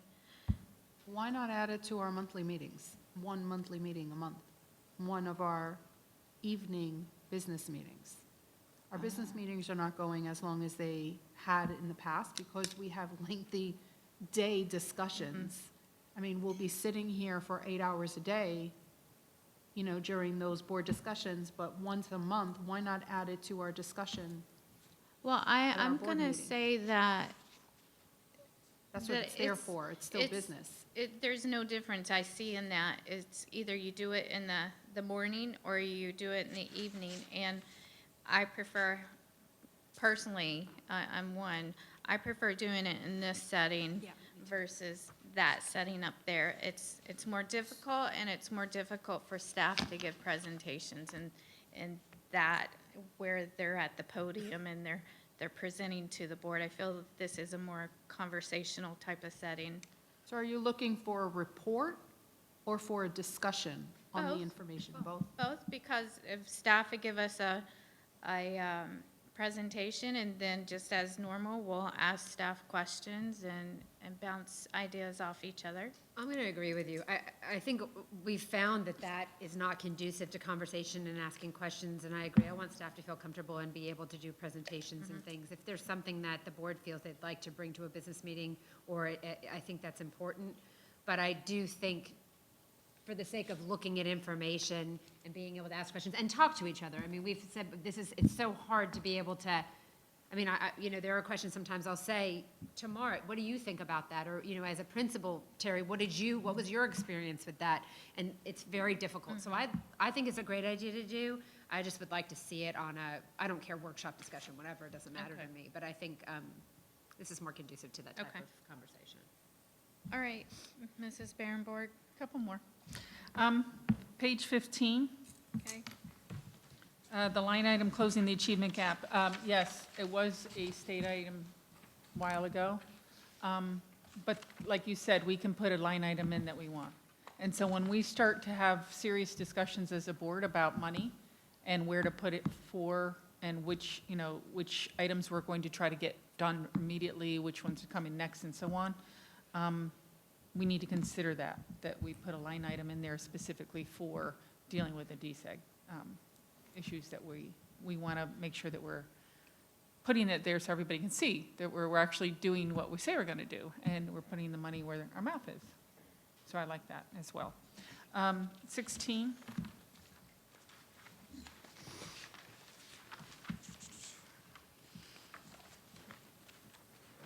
This is something that I've asked for as well, a monthly report to the board on suspensions, breakdown of suspensions and removals from classrooms. This is something that is disheartening to me to look at. If you look at those percentages, it's very glaring. And I think it should be out there in the sunshine. And I think if we're going to make any changes, it needs to be out there. And people need to see what's happening. And we as a board need to face that and make sure that we're looking at it every month. And I'm going to make a recommendation on that, is that should be an expectation that we have at our monthly review meeting, is for that data to be given to us. I think so.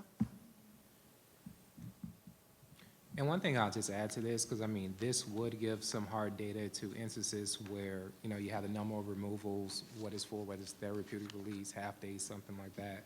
But one of the things in seeing this issue is really seeing like maybe, you know, you still maybe not able to differentiate who gets a slap on the wrist or not. You know, those incidents of contact.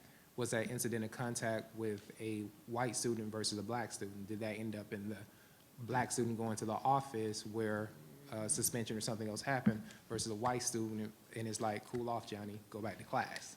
That may be not something we can get down to that level, but when you talk about the way that, you know, say law enforcement deals with, whites versus, you know, minorities, and the contact is really the go cool down versus, you know, I'm going to take elevated action, and that may not something that we put in here, but that is really the concern where the, you know, how the compassion is levied against different nationalities. And then what it shows a disproportionate discipline with minorities. It also shows what school is having the most arrests. Like there's a lot of arrests at Vero Beach High School, or Storm Grove is suspending black students 4.5 times more than white students. Like now it makes those schools put you on notice for those schools, and now let's dig a little deeper. Let's talk to the administration. Let's get reports weekly if we have to see what's happening. Let's see what remedial measures are put in place before these kids are being removed from those schools. And we may be able to come up with a matrix to answer some of the stuff that Willie said, so that we can have a clear picture of what's going on. I don't know if someone already has one, but there may be a matrix out there Okay. that the schools would use. I think one of the ways we can get to what Mr. Finklein is speaking to is if we don't limit this necessarily just to removals or suspensions or more severe offenses, but we look at levels 1 through 5, all the way through. We look at teacher through when it gets referred to administration, because the way I think to get at what you're talking about is, are we seeing that at levels 3 through 5, it's particularly African American, or even at levels 1 and 2, are we seeing that there's levels of ODRs, office discipline referrals, predominantly for kids of color, where they're not happening for white kids? Because I guarantee you that I can't say what's happening in the classroom when I'm not there. Right. But the likelihood, if we see that there's a pattern of who's getting sent to the office or who's being elevated up the chain, I think we can start to get at what you're suggesting about who's being sanctioned and who's not being. Right, and that can point back to some of the things that we were saying earlier. And I'm saying that not to get to the point to addressing the issue and decreasing the numbers by not reporting, but just to see that, and that goes back to the implicit bias and other things that you can do. And I'll just tell a quick story from Vero Beach Elementary, where the principal there, it was an African-American girl that had problems, and the teacher was explaining this to the principal, and the principal was like, and listening to this, okay, she gets very active when she's not doing things, and she had asked the teacher, have you tested her for being gifted? And the teacher was like, no, she's not gifted. Tested the girl, and the girl was gifted.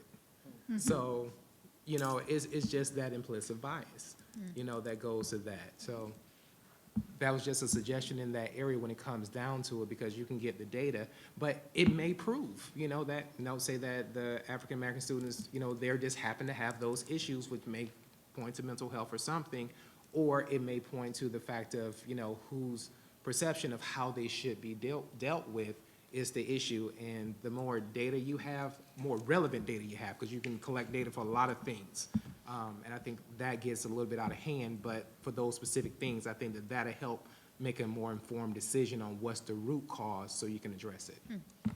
Yeah, the other thing to look at is comparison of the percentage of students by my race to, compared to the percentage of students that are going through removals and suspensions. So we do have pretty much higher risk ratios for African-American Right. students.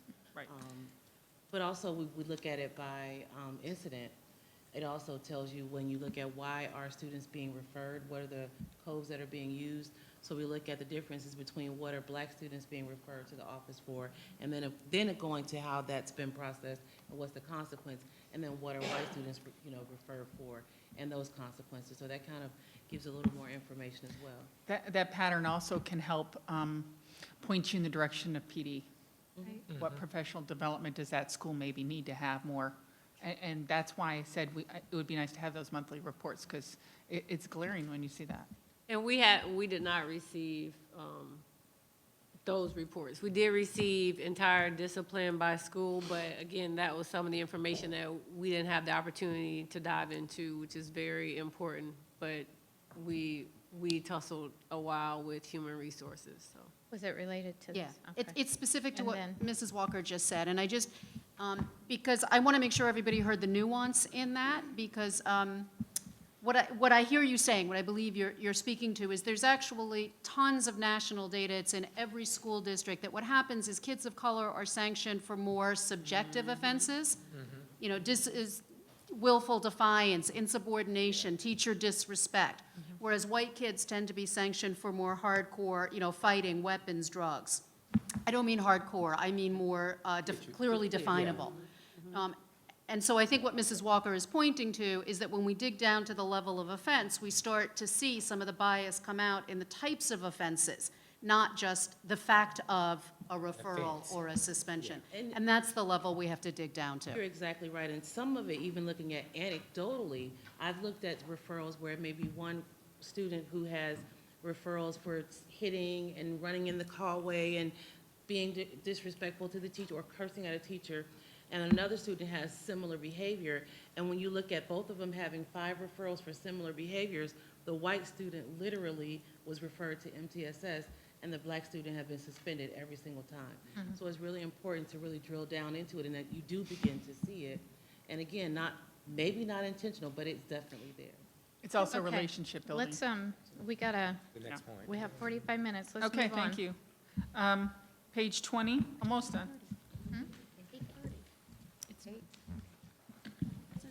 They're asking for provide statistics for bus riders, walkers, and car riders for each school. Is this information being collected now? By race? I'm sorry, would Here. you please tell me which? Sorry, page 20, provide statistics for bus riders, walkers, and car riders for each school. Is that I will need to. collected by race now?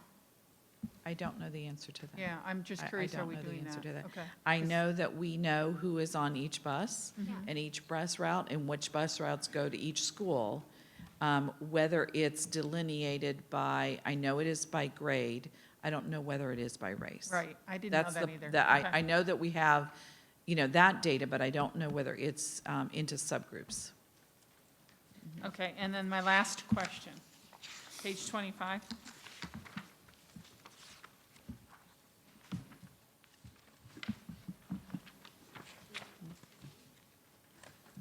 Is there going to be a plan developed to work with the athletic directors or the music directors to work on this? This is something that we look at all, because we do the state report as well, and we have to look at all sports. So certainly this information came from the equity committee, and it was presented here, and we're talking about this. So now the staff needs to go back and look at all that, because we want the access Right. to all students. And what is it that is causing the lack of access? Is it a cost of a sport? Sometimes that's a barrier. What are the barriers here? Right. I think that has to be really analyzed to find out Right. what is the root That's cause what I'm saying, could we work with those of this. directors to get down to root Right, cause? right. Okay, thank you. That screen, that slide right there, where it says, however, there are some concerns with discrimination. How do we know that there are concerns with discrimination? Is it Parents. just the numbers of whites versus black students on the teams? Or? No, we actually received, members on this committee actually received complaints from parents for those specific. What were the complaints? Well, For one, the cheerleading, they were saying that there were certain, like, they're not inclusive with diversity as far as it goes with the cheerleading, that there are some things that they require that African-American students may not have had, like gymnastics, tumbling, different That is things, and then costly. there's no Very opportunity. costly. Yeah, There's no and it's not a opportunity. requirement of that. Yes, It's it an is. unspoken requirement. You're exactly right. And then, so if African Americans, if it's an unspoken requirement, not an actual requirement, how can they meet the requirement? And how can you make that equitable that African Americans receive that tumbling training? Because that may be something that, you know, the district may be looking into, like, you know, because if you look at middle school cheerleaders, there are more African American middle school cheerleaders than to high school level. So a lot of these people are just not losing interest when they go to high school. It's because of that unspoken requirement. So we're bound by Title IX, and Title IX actually would, I mean, if you look at Title IX, it actually falls under the fact that we are not supposed to be discriminating against anybody for any reason, whether you're a woman or you're white or you're black or any purpose, any reason. So this is something that really needs to be looked at from the district's perspective. But other than that, there are other things that have been mentioned here, and I just want to see if I can wrap my head, because we kept going around in different places here.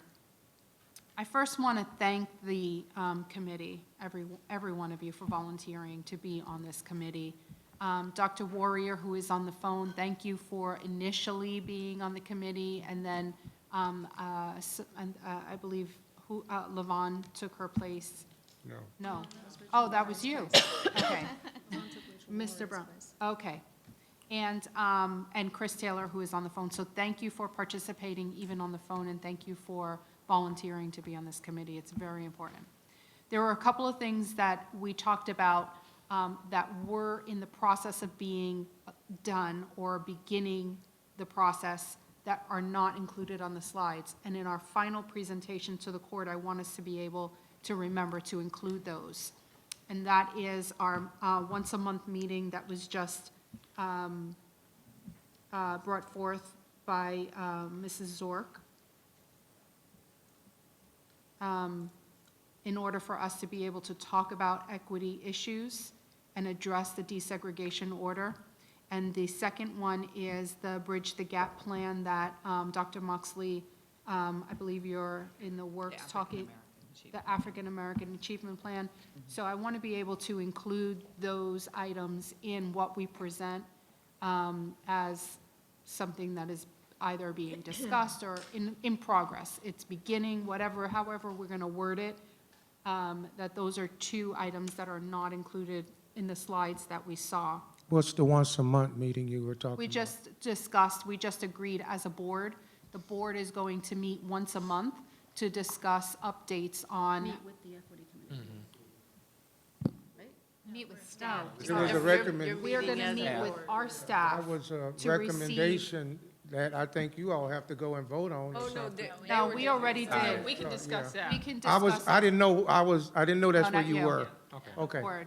That was something I brought up and said, can we just do that? And everybody board. said, yes, yes, yeah, yes. okay, I'm clear now. And let me see.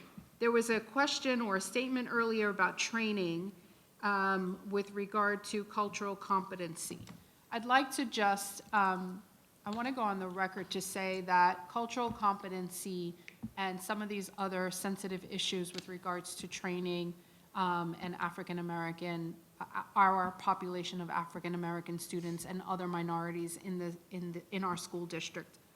It's not okay to just talk about a one-time training or a twice-over training. This is something that needs to be lived in and day out. This is something that needs to be ingrained in the fabric of our schools, in the family of the school, in the life of the school, and in the life of our district. We cannot just say that we have one training, check, we've got that off of the list, or we've created an online portal for teachers to do an hour or two for however many, or staff to do on occasion, and then that's it, we're done, we've accomplished that, check. That's not the idea of cultural competence. Cultural competence is to be able to say that we are competently, actually it should be more than just competent, that we are effectively living out cultural inclusiveness within our schools on all levels, not just for African Americans, although that's what I know that we are discussing here today. We just recently began, as a district rather, we just recently began conversations to tweak, edit, revise our strategic plan. This doesn't come at this comes at a perfect time for us, because when we continue to meet as a district, these were some of the items that I personally brought forth, and that I will continue to bring forth, and what is being recommended here and what we ultimately put in our final plan within the next few weeks to submit to the court are not going to be, or should not be, in just an independent package, and then that's it. It needs to be included in our strategic plan. There are parts of it that need to be overarching goals that need to be put in there. Measurable outcomes need to be put in there so that we understand that this is the goal of our district. Once we do that, and once we make these tweaks, the way that this district has not worked in the past is that they did not use the strategic plan to drive the budget. That's the way the strategic plan is supposed to be meant to do. It's supposed to be used as a driving force for every decision that the district makes.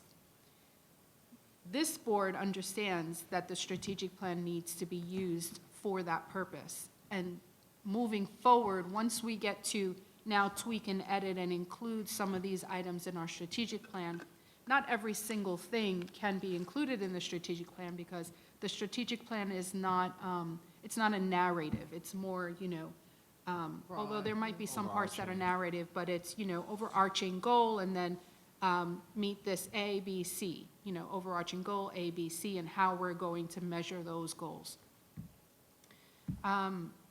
So when we use this document to drive our decisions moving forward, the financial part of the house has to align with our strategic plan. Our strategic plan has to drive our budget, not the other way around. So that's really the part that I wanted to make known here, is that when we now take this, put it into our strategic plan, and use that to drive our budget, eventually it's all gonna line up. God willing, it's all gonna line up, and it's all gonna make sense. Maybe right now we're looking at, 1,000 pieces of this puzzle. We have to kind of put it together, which leads me into my next question. There are so many things that you all recommended here that are great. My question shifts towards the administrative part of, now what? How do we look at all of the recommendations and say, of the 100 recommendations, 90 are appropriate for immediate implementation, and some of them need to be put on hold, or all of it can begin right away? At what point do we now look at this and say, what do we do now? Is this the forum, because I know we're not here, I know we're not going to have enough time to do that. Do we say, absolutely, let's take all of these recommendations and move forward with it? There are some things in here I know that I'm not completely clear on. For example, input charts that are easily readable for parents. I get that. I understand that charts can be very overwhelming. I just don't know what charts are not readable for parents. I don't know why anybody would give a chart to a parent. We don't really have to go into that right now, but I get it. I get that some parents don't understand some charts.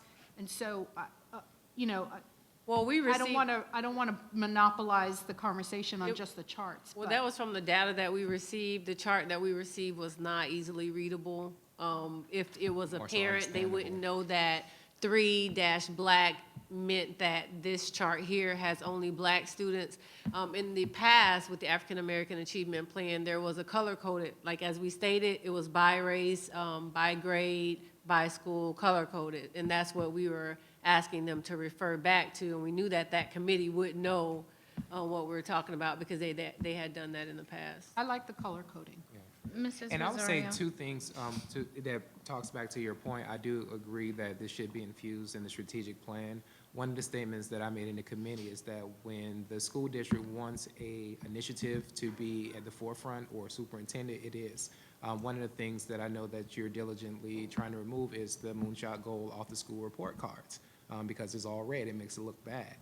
But however, that was an initiative that was embraced and that was put Trying to remove that? well, that, I may have overstated that, but no, the He moonshot goal means is the still. 90% goal by 90%. 2018 that that we did not meet. That Have it- we been talking about that? I don't remember ever No, talking no, about but it. it's Oh, just- okay. But, I but understand. put to the point is like, one that, you know, you can put that out there where it is easily accessible, is see, you know, you can see it and so forth. The other thing was that you have a great, tool to follow from Pinellas County, a lot of those things that are out there.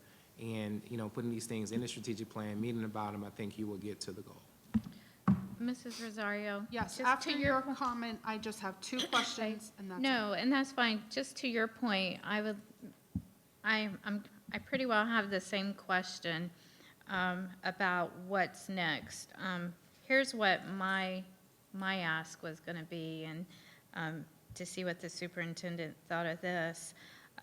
After looking at this, I would like to see this really put out in a chart for us.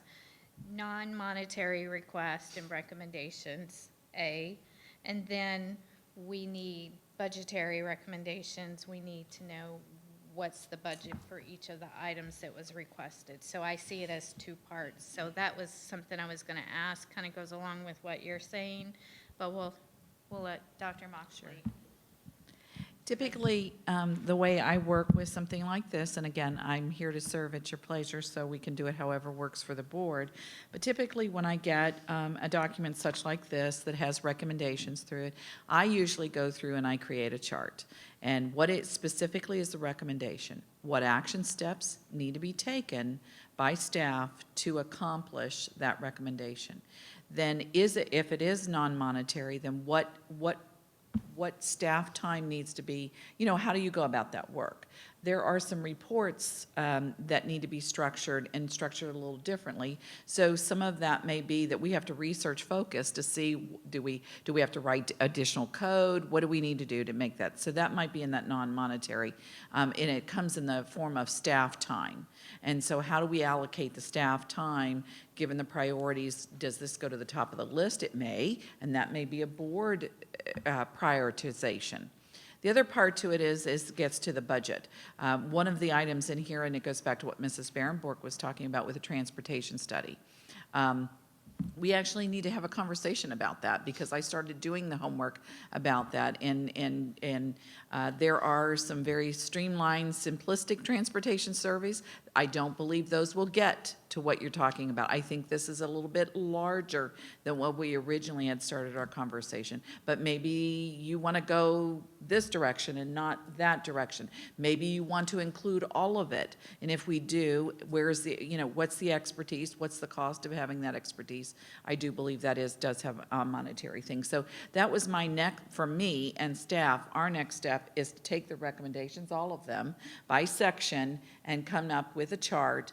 Here's what needs to happen to make that a reality, And again, sometimes it doesn't come in the form of money, but it comes in the form of time. And time does equate to money because it means you might have to stop doing this to start doing this, but that may be the priority that is put to that. And maybe something else is not as high on the list, and we would adjust that appropriately. So that is, but if you wanted a different way, then I'm certainly willing to do that. So Dr. Moxley, this is not my last two. This is just a follow-up to what you're saying. What is the turnaround, approximate turnaround for something like this? Because we have to submit to the courts in December what we're going to do. So the question that you asked is, No? what is the turnaround? I'm sorry, Dr. Moxley. I see no. We don't have to? This says by December. The joint plan requires the parties to the litigation, that's the school board and the NAACP, to submit a progress report, our annual progress report to the court. It doesn't have to include the universe of everything. Certainly it includes the information that's been presented to the school board from the equity committee, that their PowerPoint with their recommendations. Some additional information is asked for in the joint plan that was approved by the court, so we will just include those pieces for the court as well. You've mentioned some additional information you would like added to the information shared with the court about the monthly update that the board will receive from staff, all of that information. But this annual report doesn't have to include the universe of every step that's going to be taken moving forward. It's a snapshot in time of where we are, what's been accomplished, and then we're working on the recommendations from the equity committee, but it doesn't have to be the complete universe of everything that the board is going to implement. So don't feel like you have to rush to make all the decisions by December. Okay. I'm sorry, Dr. Moxley. And thank you, Mr. Gresta, for that, because many of these things, I've already been going through this, many of the things, they're not an overnight thing that I can just say, okay, staff, go do this, and 2 days later, I want the end result. There are some things, you've done one thing already, so there's a lot of things that may be just a matter of scheduling some things, but I want to go back to the professional development.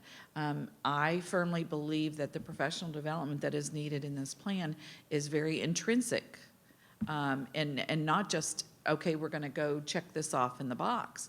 I think that it's a matter of you have the training, you have to then, what does that look like when it rolls out? What does that feel like intrinsically? As we know, we're changing mindsets, we're changing our approach, and so it's as much about how we think and process as much as what we do on paper as well. So I think that is something we're going to have to roll out and continue to work on to make it until it's job embedded, and you see it. We're not just saying it. You're seeing it in the action and the attitude of staff. So when I think of that culturally competent in that implicit bias training, I think that's something that's going to be ongoing. I think that's just not, okay, we did the training, everybody, let me give you 100% were mandated, 100% did it, and you still don't see a change in mindset or a change in behavior, then we haven't done anything other than we rolled out training. Right. And that was my question about Yeah. passive versus active training Right. and ongoing training. And I don't think you do it by Not going through online. the You may motions. do some of it online, but then there's some pieces in the role-playing, the scenarios, and then you follow up with that with accountability, and what does that look like? And the data will show whether that was successful or not, and if it wasn't, then we need to regroup. So some of these things aren't just a quick fix with that. I think there's some other things that are going to require a lot of research and study to determine the root cause, because we could spend a lot of money doing this, but if we don't address the right root cause, then we've not changed anything either. So I do see some things that we need to put action and implementation plans that can be put in place right away, but it's going to be a process. So that's just my thinking on it. So thank you, Dr. Moxley, for that, because the last page of the joint plan, I was reading, if there's anything that needs to be changed or added along the way, once you all get this new data that you did not receive previously, and you have new recommendations, that's where the last part with regard to changes and disputes fall in. So I'll just read the second, beginning with the second sentence. The parties agree to continue to work together to provide for the changing student and adult populations of Indian River County. If either party feels there is a need to meet on any issues relating to this or any subsequent plan for desegregation, they shall notify the other and make arrangements through their appropriate officers to meet and discuss the issues prior to the need for court action. So I guess that's that ongoing relationship that we will now continue to have.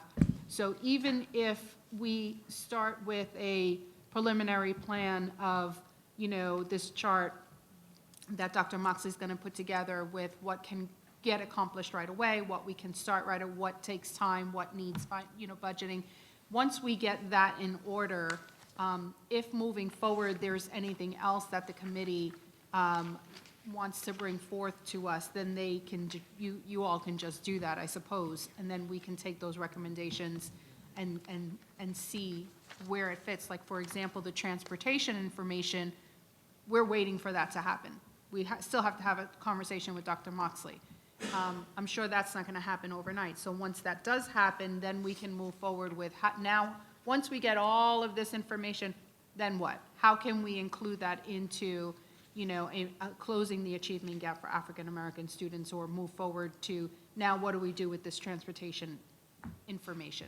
How do we? Okay, so for that, just don't be mistaken. The two parties would be the NAACP yeah. and the school board. We're here yes. just You're our committee. to That's what monitor. I meant to say. So, NAACP. and that's the thing that was Yeah. brought up at the Thank you. NAACP meeting. They would like to see you all, the NAACP executive committee and the school board have meetings outside. Well, I had a statement I was holding up for my opportunity, but the lawyers and I had a conversation the other night, and you went right to it. Good. That is so that we can face each other and have a discussion where it may not lead to lawyers being involved, that we could sit down as human beings and say, okay, this not working, or this is a problem. We did not perceive this problem, but it's now a problem. So we have to have this to start the relationship, but it's not the equity committee, it's the NAACP.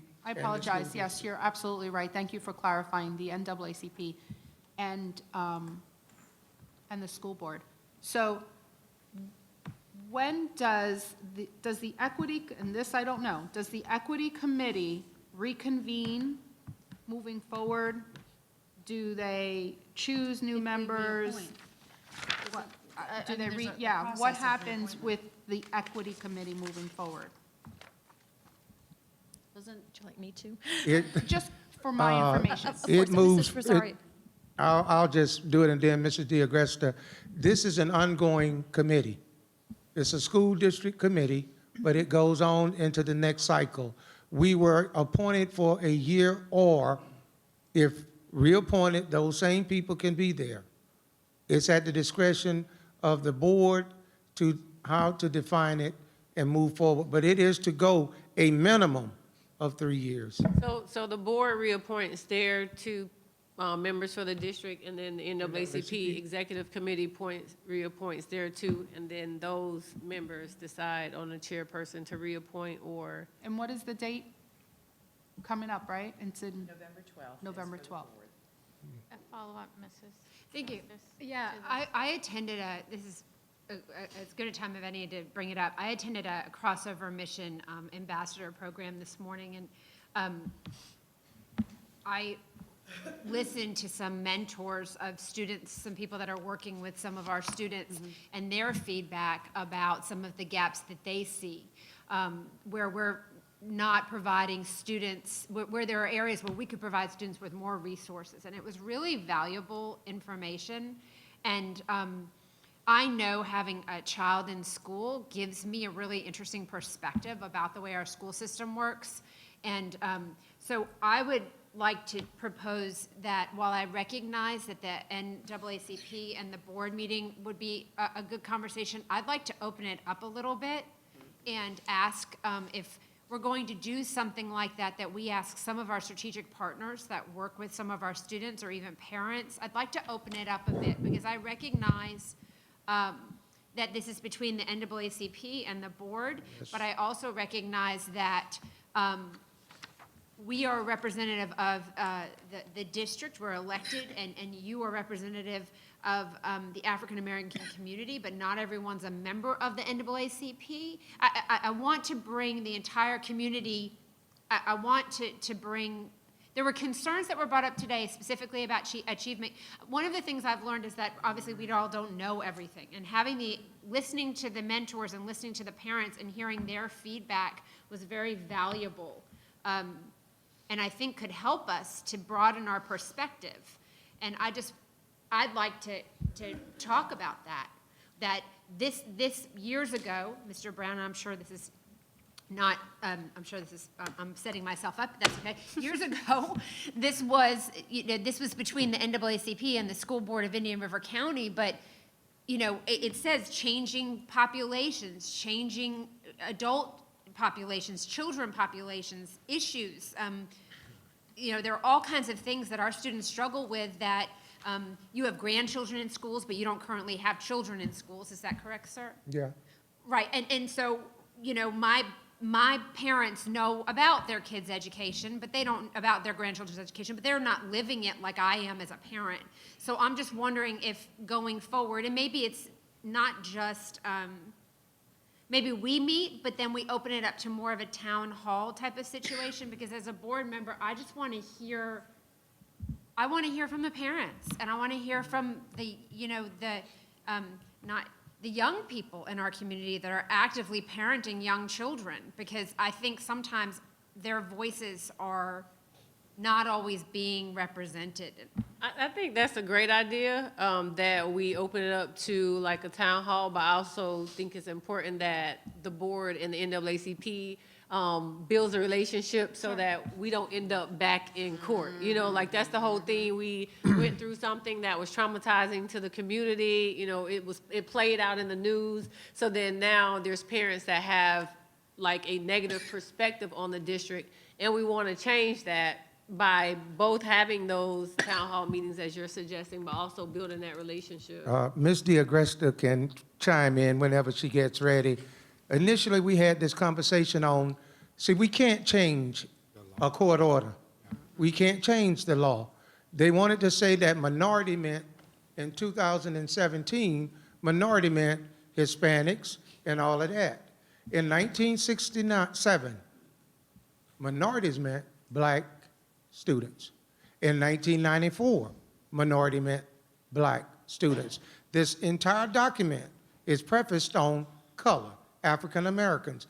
This is not a lawsuit between Gifford and the school district. It is definitive that it's a lawsuit between the Indian River County School District and the Indian River County NAACP. Point blank. There. The national, the regional, the state will not even consider that thought process. We cannot dilute the situation. Yes, we are accessible to anybody that wants to bring it. Mrs. Green and I had talked. In my statement, I was going to bring out some of that. But to say include somebody else, when we have this discussion, it can only be the Indian River County NAACP and the school district. Any other discussion you want to have is not any of our business.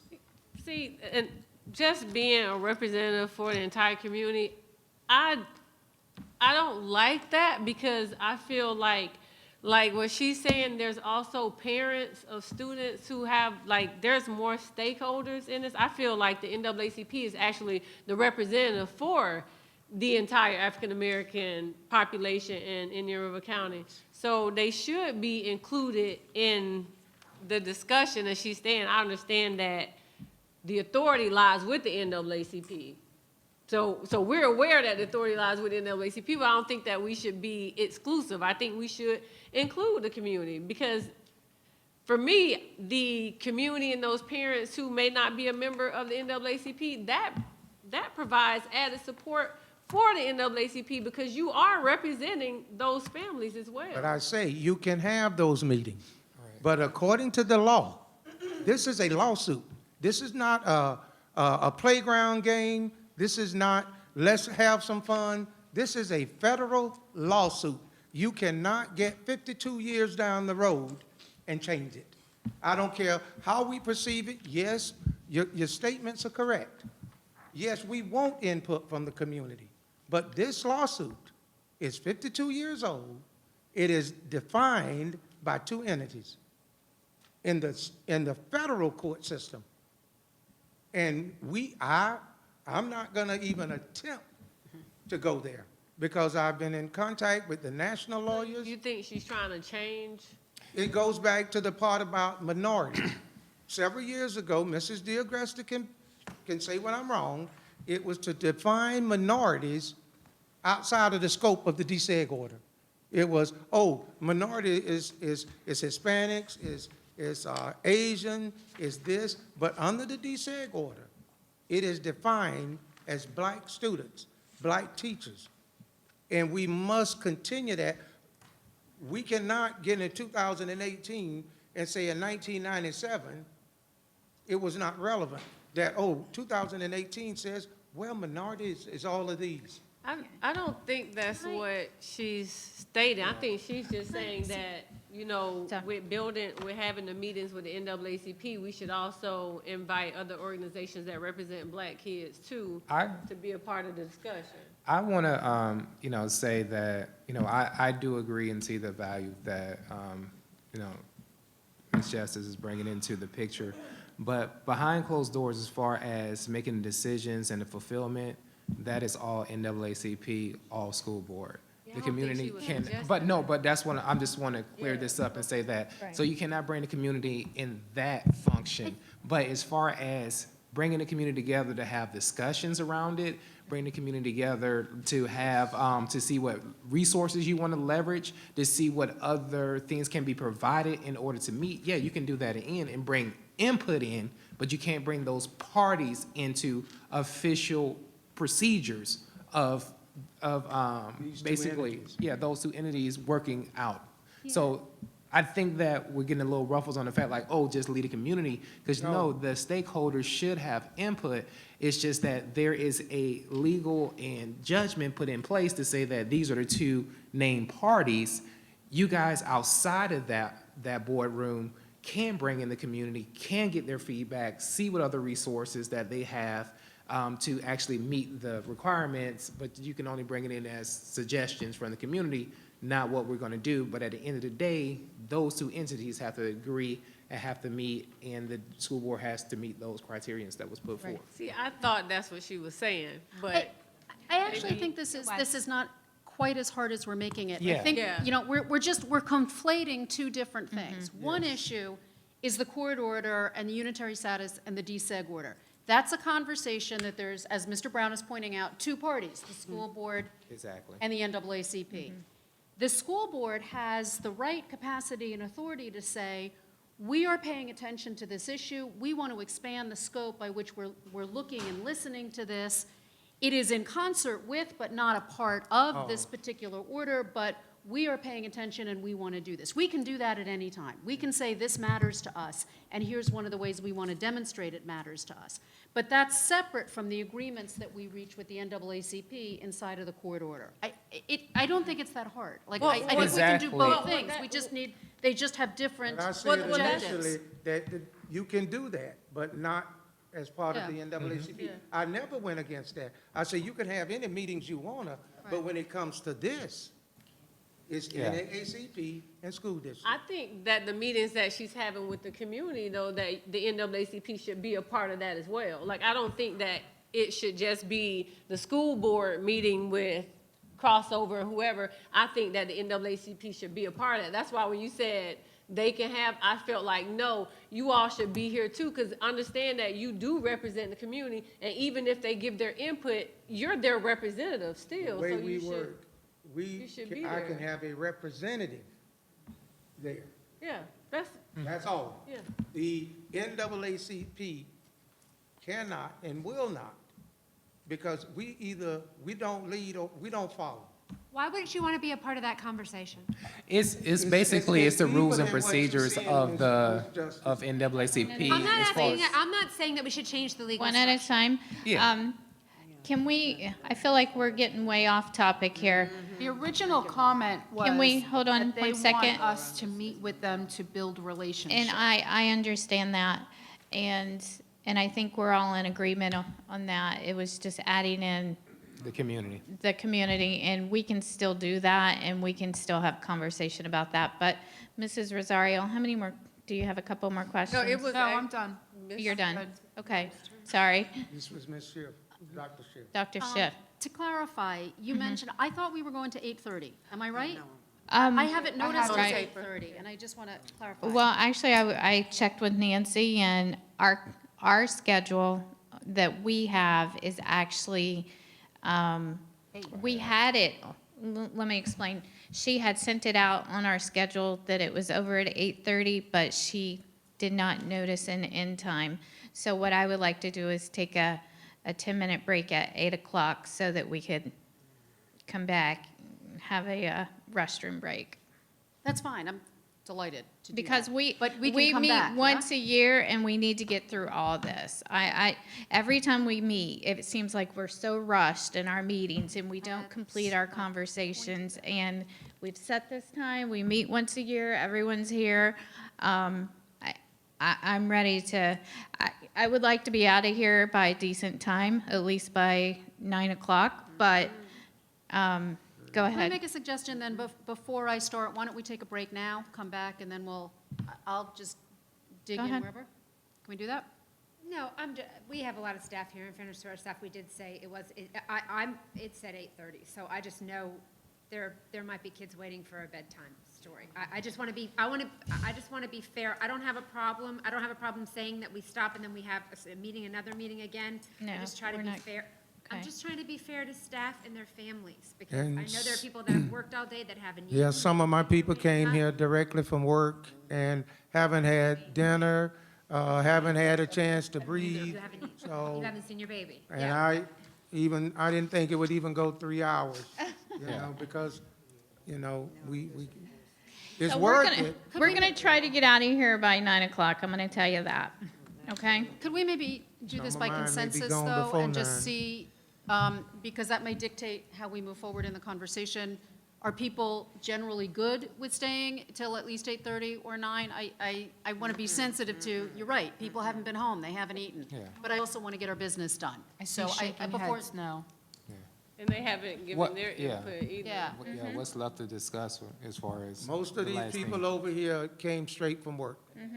So right now, they are on, you know, if we could speed it up, you know, and whatever, because these are all volunteers, every one of them, and they're here because they care. And they have families, some of the women haven't cooked dinner, so we're in a Some of the bad- men have. For the men either. I'm one of the cooks. Well, it's happening in your house, Mr. Brown. Okay, well, let's nix that idea, let's not take a break, let's keep going, so we can. If I need you- a break. Do Sorry, we need I a break? Okay, We're not 5 taking a minutes. break. 6-minute break, let's come back at 8 o'clock. Okay. 6 minutes.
at 8:01, and Thank you, Lo.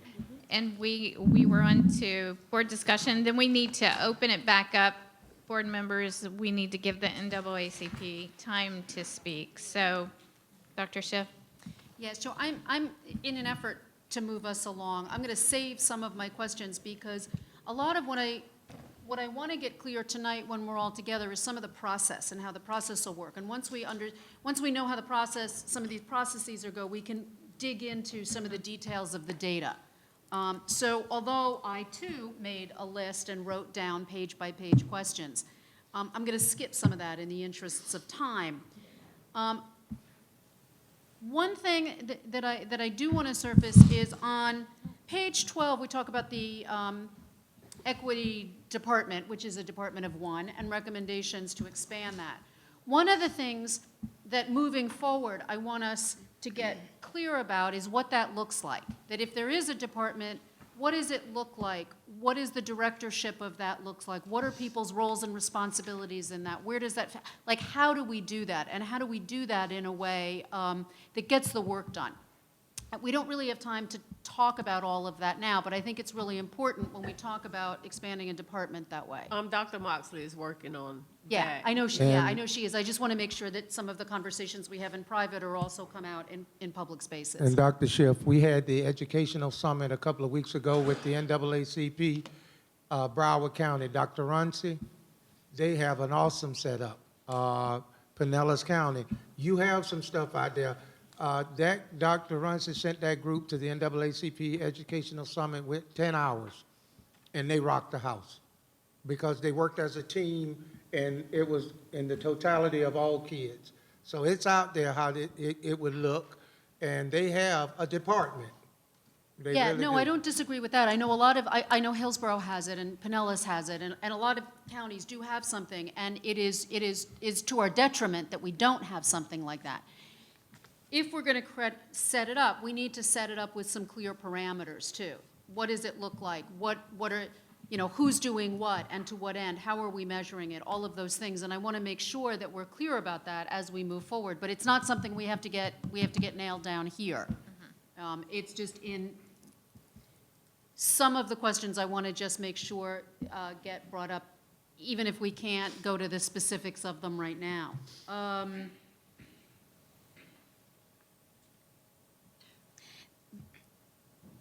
Yes.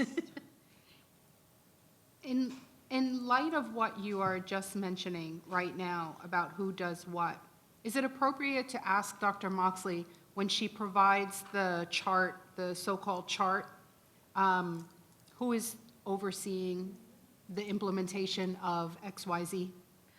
We need to, we can have this conversation in we can have a board discussion. I just did. She just. Right, okay. Well, I know we're working on changing the format of the African American Achievement Report so that it's more similar to the Pinellas Bridging the Gap reports, and I'm really looking forward to seeing that. A lot of these things how we do them will come out of what you said. You'll go through the recommendations and put them into a certain order. I know we have some conversations around this already coming up on November 12th. I'd like for us to be able to set aside time where we can, with the support of that chart that you're talking about, dig in as a board on what takes resources, what doesn't, where the priorities are. Is there a way we can do that on the 12th, or are we already all booked up? At that particular day, you have a very, very, very full, probably 3-hour plus agenda already. I would, because this topic is so important and it's so complex, that I would say you need to set aside time and this be the only topic on it. That's Because my opinion. I don't think we meet again until December 10th. And I don't know again, I don't know what's on some of the subsequent meetings that haven't been noticed yet. Those are your scheduled ones, but you can always, as a board, say, we want to meet on this at this time. But we have board meetings, too. Well, but I'd like us to consider then that we set up a board discussion at some point just to dig into this, because this is a big and a long conversation, and that we do that at a time by when Dr. Moxley thinks that she can create that chart, which I think will really help structure the conversation. And my experience is that she's good at organizing those kinds of conversations, so maybe we could figure out a date to do that. I don't know if we have to do that here, or we can do that. Right.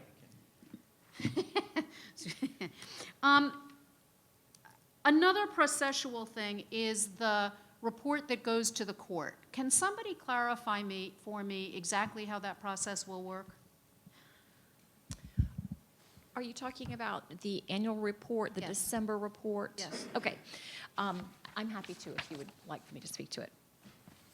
The joint plan that was negotiated between the school board and the NAACP included an annual report to the court to advise the court how it's going and to address the various sections in the joint plan.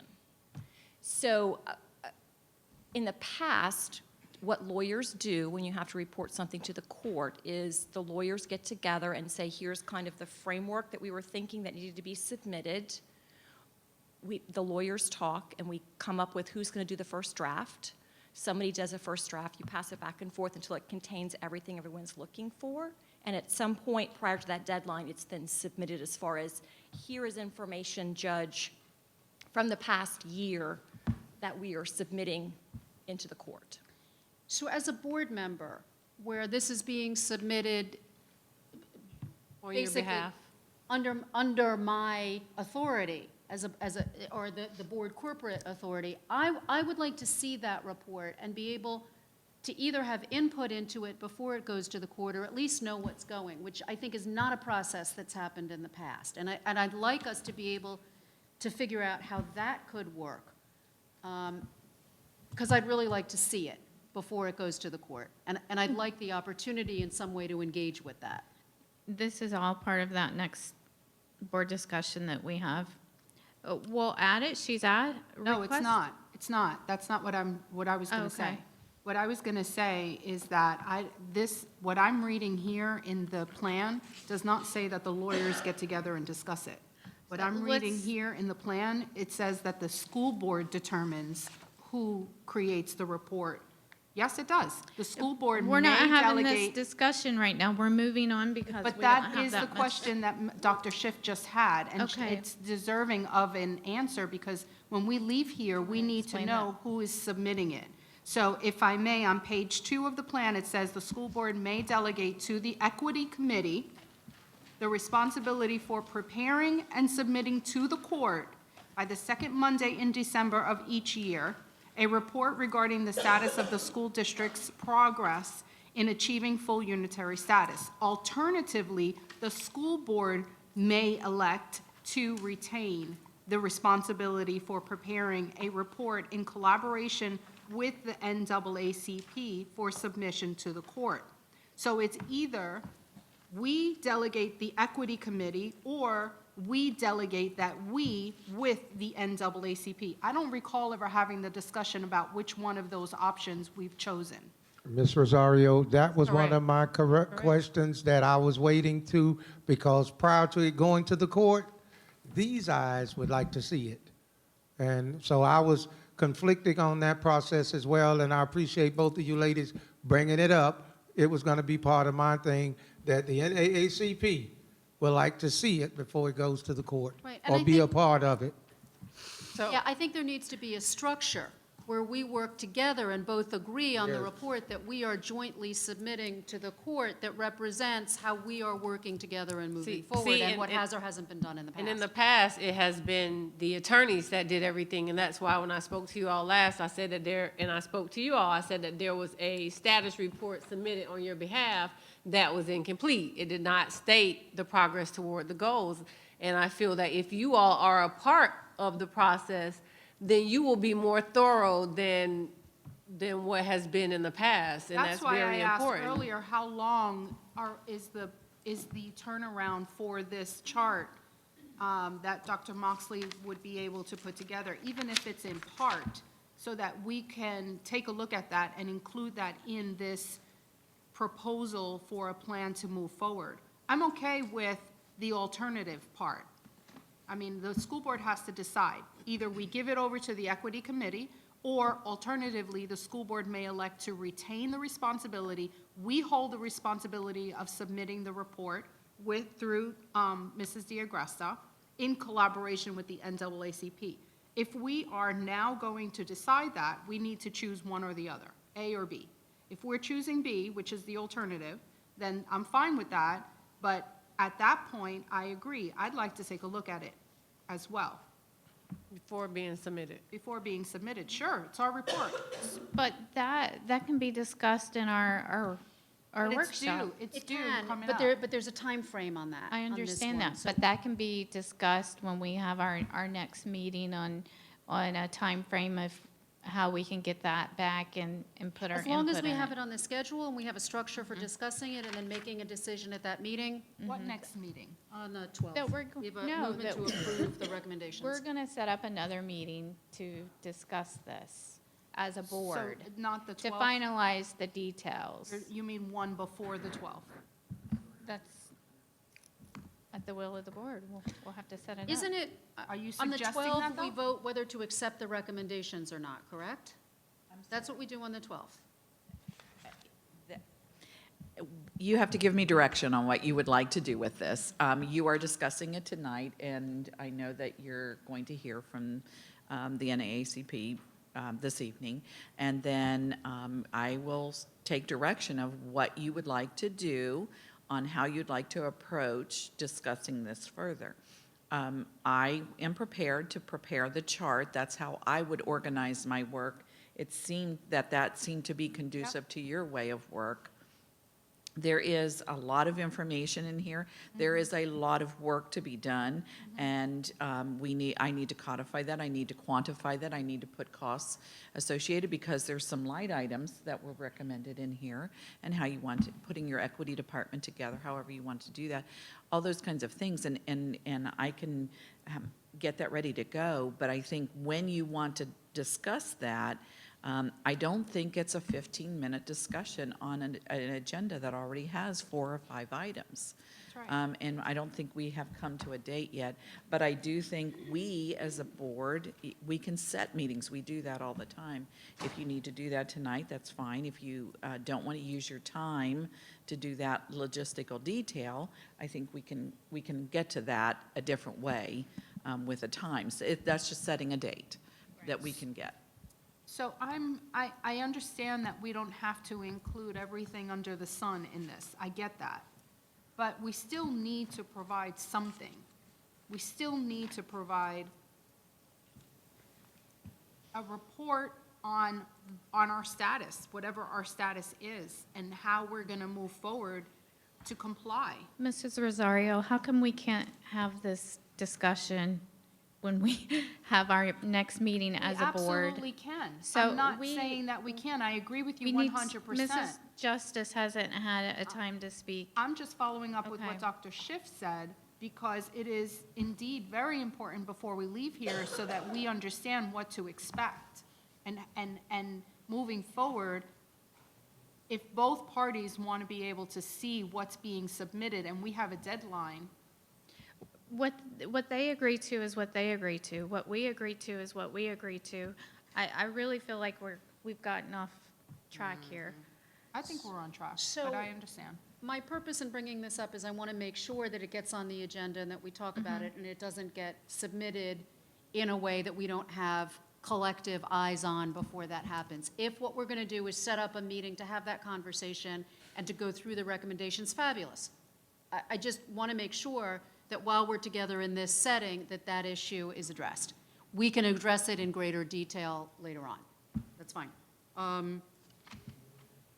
I'll leave it, I'll gonna leave it there for now. I'll stop. Thank you.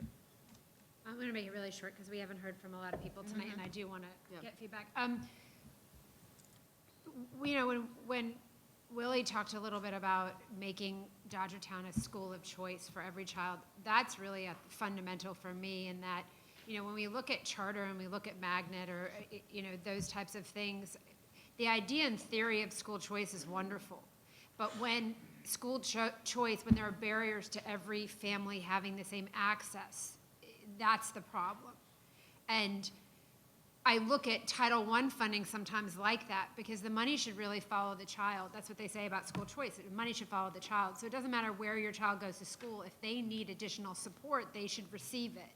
And so you're challenging my thinking when you said about, ESE as a weighted FGE, and how do you allocate resources to really reach what that child needs? Because we need to really focus on every child individually, and what they need, because not every white child or every black child is going to need the same type of support. So it's a different way of thinking, and I think it's something that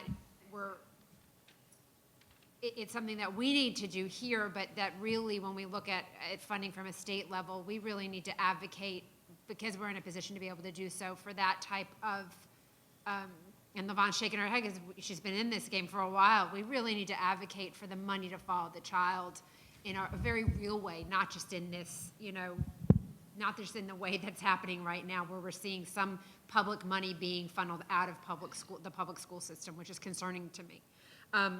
So that's really it. I don't know that I'll have another chance to speak, so I want to thank you for coming today. I continue to love to live in Indian River County, and I really hope that we're able to work together in the future to build a better community for all of our kids. And with that, I'd like to hear what you have to say. Okay, so anyone from the NAACP? I have a joint statement coming on our behalf. First and foremost, I gave you that preamble to our Constitution to let you know who we are. There's been misinformation, misrepresentation as to who we are. We are advocates. We're advocates for our students, for our community, for our teachers. With that being said, we come into the room to make a difference. We come in the room to say, we have been 52 years not doing the right thing. And change is not going to be easy. It's not going to be comfortable. But we as a community can show you the adverse effects these 52 years have had on our community. And we are honored, and we are welcoming this long overdue meeting with you all. It's welcomed by all of our members. I'll just read a statement. The NGOOD community who support an equitable education for students of our district. I am certain you have heard various stories about the unwillingness of the NAACP to work collaboratively with the district. Let us reassure you that is not true. When the school board decided in 2016 to petition the federal court for partial unitary status, it also decided that they would no longer have direct conversations with the NAACP. The desegregation order impacts the students, families, and communities of Indian River County. I find it difficult to believe that we cannot work collaboratively, but only on those issues that we work on. We must not communicate only through attorneys that do not even live in our community. We believe that part of our meeting tonight will address, and might address how we wish to move forward together in a collaborative way. Our initial suggestion is that we consider, rather than two separate meetings to inform our board of the recommendations of the Equity Committee, we utilize the language of the 2018 revised plan. At least once a year, the Equity Committee shall convene a public meeting between a quorum of the members of the Board of Education and a quorum of the members of the Executive Committee of the Indian River County NAACP for the purpose of holding a thorough review of the status of the school district's progress in achieving full unitary status. We believe the regular opportunity to schedule for a health and wellness checks between the organizations, and that the board members of both organizations be involved with an item on the board for discussion. Section 5, we see a need for greater clarity and specificity here. The initial sentence of this section reads, there should be an avenue put in place for dealing with problems should any occur. We agree that the statement, but it might be more helpful to explain and analyze the problems as an avenue for resolution. In the September 2018 Plan for Partial Unitary Status document, Judge Williams gave specific instructions for resolutions of disagreements between the school board and the NAACP. We agree that there should be an avenue for the Equity Committee as a committee of the board to bring forth to the board concerns that may have without the need to make their concerns known during a 3-minute citizen input. Also, we will not weigh in on the format of how the board should get feedback from citizens. As a community-based civil rights organization, we have and will continue to receive citizen input on many issues. For the issues related to education in general and to the 2018 plan specifically, we will utilize the following protocol. While we do not necessarily disagree with the comments beyond Section 5 of the Equity Committee report, we are aware that most of these issues were not addressed during the Equity Committee meetings during the first year. We strongly believe that the annual report to the courts should accurately reflect the task that the committee faced in its initial year. Thank you. Thank you. Mr. Brown, did you have any members that wanted? We came to Okay. listen, we had that Okay. statement, we thank Mrs. Green. She came to us and gave a thorough workshop on it to make sure that we did not violate the Sunshine Law. I removed myself and turned the meeting over to Mrs. Green so that she could address all the issues as she's done to you all with my executive committee. So they are abreast of it to keep from getting us being here another 3 hours or kind of get us discombobulated. We felt by talking with the state president, our lawyers, as well as Dr. Warrior, that we should give a statement and just let it be at that. Okay, to what Mr. Brown was saying, can you all kind of agree to have a few meetings outside of this with the parties? Like we I would forgot, like for Ms. those. Green is correct. One of the things that I did leave out, back when I first took over as the president of the NAACP, we met at a minimum of quarterly, the board and the NAACP Executive Committee. I would love for us to return to that. So some of the stuff that the Equity Committee is doing, some of the concerns that we get from the public, we can address them. We can have this discussion where you don't have the 3 minutes, where you have to get cut off, you can't respond to us. And we understand this organization is 101 years old. It has been doing this work. It's pretty proficient at doing the work. So we feel that we have what is necessary to do the work that we've been called to do. So we hopefully, at a minimum, that we can meet with you all at least quarterly. Mr. Brown, I think that's a wonderful idea, and I appreciate you suggesting that. I'm one person, but I think that's a great idea, and I could see where we could work that out. Go ahead. I do too. I think it's a wonderful idea. I welcome it. I wonder how, I wonder about not having our attorney present. Oh, she would be. It has to be noticed. Well, It has to be a public meeting. Well, Mr. Brown just suggested that we meet regularly even without attorneys. I did hear him say that. I would definitely welcome meeting as regularly as possible. I just do not recommend it without the attorneys present because we fall under the sunshine. I would never, because she can keep if I said that, I didn't mean to. She will be there because I said it and I guess I didn't come across. Mrs. DeGresta and myself, we heard Judge Williams. And I was just sitting here and one of my board members asked the question. She said, well, we got 3 years. Mr. DeGresta can tell you, Judge Williams looked me in the face and said, that's illusionary. If what we need done don't get done in these 3 years, it could be 10 years.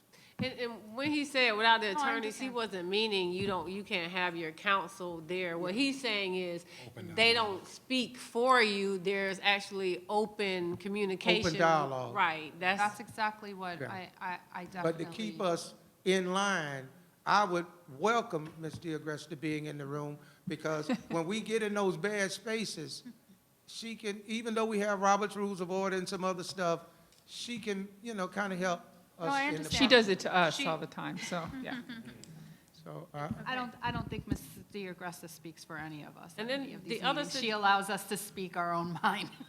If it was interpreted that way, that's not No, I what just wanted to clarify just for the record. Then the other suggestion that was made when I met with them was an advocacy group for IEP and 504 plans, that there are Black students that are on IEPs and 504s and their parents don't understand what's happening even when the meetings Lots are of parent occurring and they're stuff. signing these documents, but they're unaware as to what they're signing. So that was something that they suggested during their meeting, and maybe y'all can consider that. We do have, We have, and maybe Dr. Moxley or Mrs. Walker can speak to exactly what the program is, but I have attended student services meetings where we do have some parent advocates that will go with parents and guide them through the IEP 504 process. I don't know that that group is as diverse as it should be, and I know that it's important that it be comfortable and welcoming for everyone to be a part of that. So, but I do know that there is a structure that we currently have. We certainly have many parents who do bring advocates with them, and provided we have releases, and all those protocols are in place because of the confidentiality of student records, we welcome and will work with them.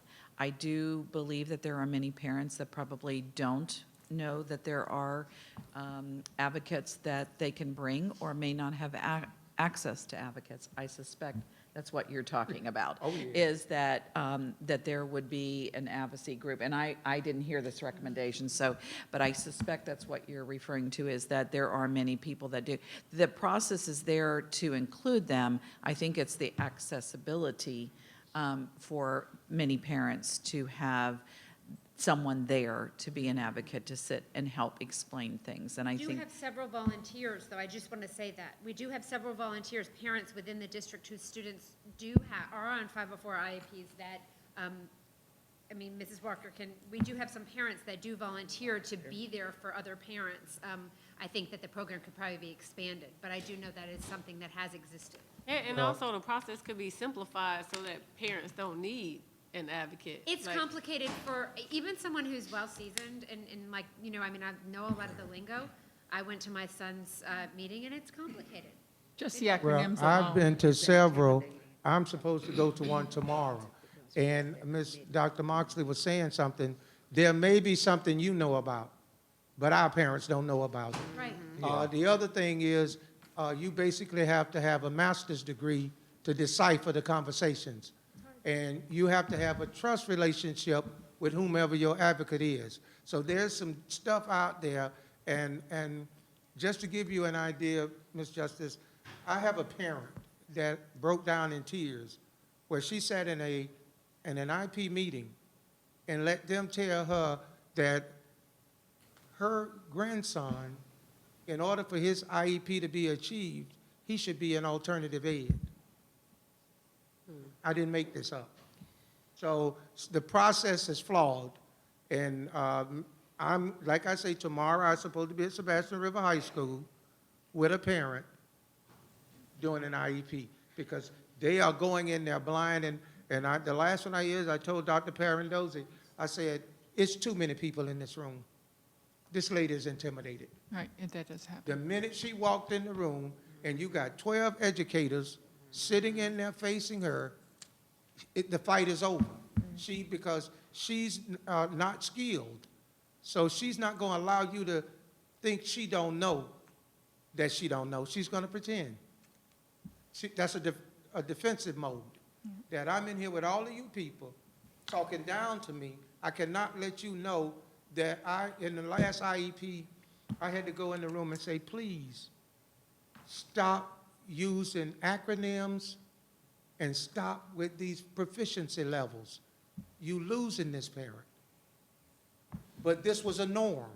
But if I'm not in the room with that parent, Well, and I think the That's how it is importance of the across the board. mentor being well-versed in, or the advocate being well-versed in being able to guide that person. So, So each school also has a resource specialist whose job it is to walk the parent through. So maybe if we need to provide some, again, professional development on, you know, being sensitive to some of those issues and understanding what it feels like. because even as as an ESC teacher myself, that was really one of my concerns. I always wanted to make sure I help parents to understand and break it down. So I'm sure that's something that we can incorporate through our resource specialists. There's a lot of the recommendations here that really begin with leadership. I mean, this is all about training the leaders who lead these departments. When we talked about, there's an issue with desegregation with the sports and the lacrosse and the volleyball. I mean, you're not talking about from ground up, you're talking about from top down. So administration and leadership really ought to set the tone on all of these decisions that are being made across the board. And that includes what happens in an IEP meeting. In an IEP meeting, by law, you have to have a certain amount of people in there. You have to have the titles that are deserving to be in there. But anybody other or extra, I mean, even which one of those professionals who are in the room, I mean, that there should be a sensitive, talking with the parent, conversations and training the parent prior to walking into that room. This is what you're going to expect. This is what you're going to see. This is what I would like you to come prepared with. This is what might be recommendations for you. And so, I mean, all of that stuff can happen. I've seen it happen. But really, it's leadership. And this is something that I know Dr. Moxley and I have talked about. Dr. Moxley has mentioned it about building and creating a leadership leadership growth here in the district. But with Mr. Osipian on board, he presented to the board at our last workshop, was it? I don't even remember when it was.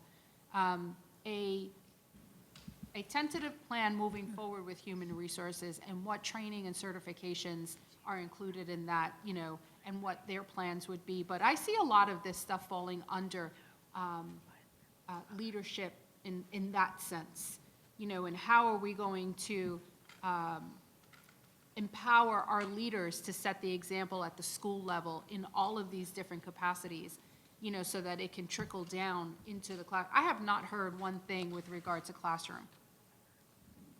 I really haven't. I have not heard one recommendation that actually is direct with regard to classroom. Well, seat time. A lot of this comes from the leadership. I see administrative recommendations. How can we get some of these things accomplished at this level so that when it comes down to the classroom, we're ultimately providing the best for our children so that we can close that gap. But I mean, That was why I wanted to bring in the strategic partners, because some of the feedback was about textbooks, technology lacking at home, and a textbook not being available, and those, there were like really that meaty classroom achievement stuff that was brought up that One of the things, fill in. Ms. Justice, I look at, and I go with Ms. Rosario, we look at leadership. If it's permeated from the top, I think you saw Ms. Green put in there some parts that these principals need to be held accountable. Leadership starts at the top, and it works its way down. One of the things that we understand, books and all of that, if you have a systemic problem, books are not going to cure it. You can have the best books in the world. I have people saying, well, Mrs. Green said, it's the parent's fault. If the parent is in survival mode, how is it the parent's fault? She has 3 children. She's a single mother. Do she come to your PTA meeting, or does she feed her children? See, we have to take us out of this process and stop looking at it analytically and talk to people who are living and breathing this process. Parents want this, but first provide an environment for my child to get educated where he's nurtured. Mrs. Green brought up the part, I think Willie brought it up. I was that child that went in the classroom, and I've met some others, that got through with their work fast. Today's teacher says, it's a discipline problem. I was bored. So what the teachers did, they gave me a little extra work. They did not label me as a bored child. So we can analytically look at a lot of this stuff. We've got 52 years And I was taught something the other day of systemic repression. Oh. Somebody left us. Lost somebody. But this is some of the stuff that when we talk to each other and take ourselves out of it and understand the nature of the people we are serving, these people some of the people are in survival mode. Put that in your thought process before you analyze them and say, I'm in a decent place, I got food on the table, my light bills are paid, my water bill, I got a husband, I got a wife, so my issues are different. LaVon wants to come to the PTA meeting, but LaVon got to have food, water, and clothing. And gas for the car. I would like to direct you all back to the Pinellas County Bridge the Gap plan. So what we're doing here is our oversight is the leadership, basically, because that's who's reporting to us. However, the Bridge the Gap plan, African American Achievement Plan that will be developed deals more with those things, with textbooks, with what's happening in the classroom, with suspensions, deals with graduation rate, GPA. So the intricacies that the district will handle, those things will be in that Bridge the Gap plan. So it does cover a broad range more than what we see here. What we're stating here is basically what we need to see to monitor the district's progress, goals that we would like the district to meet, but when it gets down to how the district is ran, the superintendent will do that, and that is in the Bridge the Gap plan, which will be the African American Achievement Plan. I have a clarifying question. It's short. It is. The look. Does this include charter schools? And the reason why I ask that is because they get public funding. And I know that this is 52 years in the progress, and 52 years ago, we didn't have charter schools. Well, we use their information. Right, and I know we're responsible for them for certain things, but yet we can't control certain things, so that's That was why your I'm short asking. question? I know, that was thinking. That's a yes or no. It's a yes I or think she's no. clarifying in there. But I can verify, under Dr. LaCarver, we started meeting with the charter schools. They understood that they had to abide by the DSEG. Nobody was forcing them to. Dr. LaCarver had them come up, and I have the documentation, but I had a person sit in the room and say, Mr. Brown, why don't the NAACP look the other way? Nobody has held them accountable. We can't do this. Yes, you can. You are giving them taxpayers' dollars. And Somerset has a portion relating to the DSA and equity and how they'll meet it in their application. So it's really up to you all to inquire and to make sure. Don't the others have that? Mrs. Drew They do, but they don't, nobody has forced them to live up to it. They have, and I'll bring it, Dr. Moxley, remind me, I'll get you that copy. I was looking at it the other day. North County Charter School is the only school that gave us their plan. Everybody else ignored Dr. LaCarver's request to do so. Yes, they fall under the DSEG order. Okay, thank you. Agresta, can you give us a little bit of, for those of us who were not here throughout the process, a little bit of history on that topic of charter schools complying with the desegregation order? Certainly.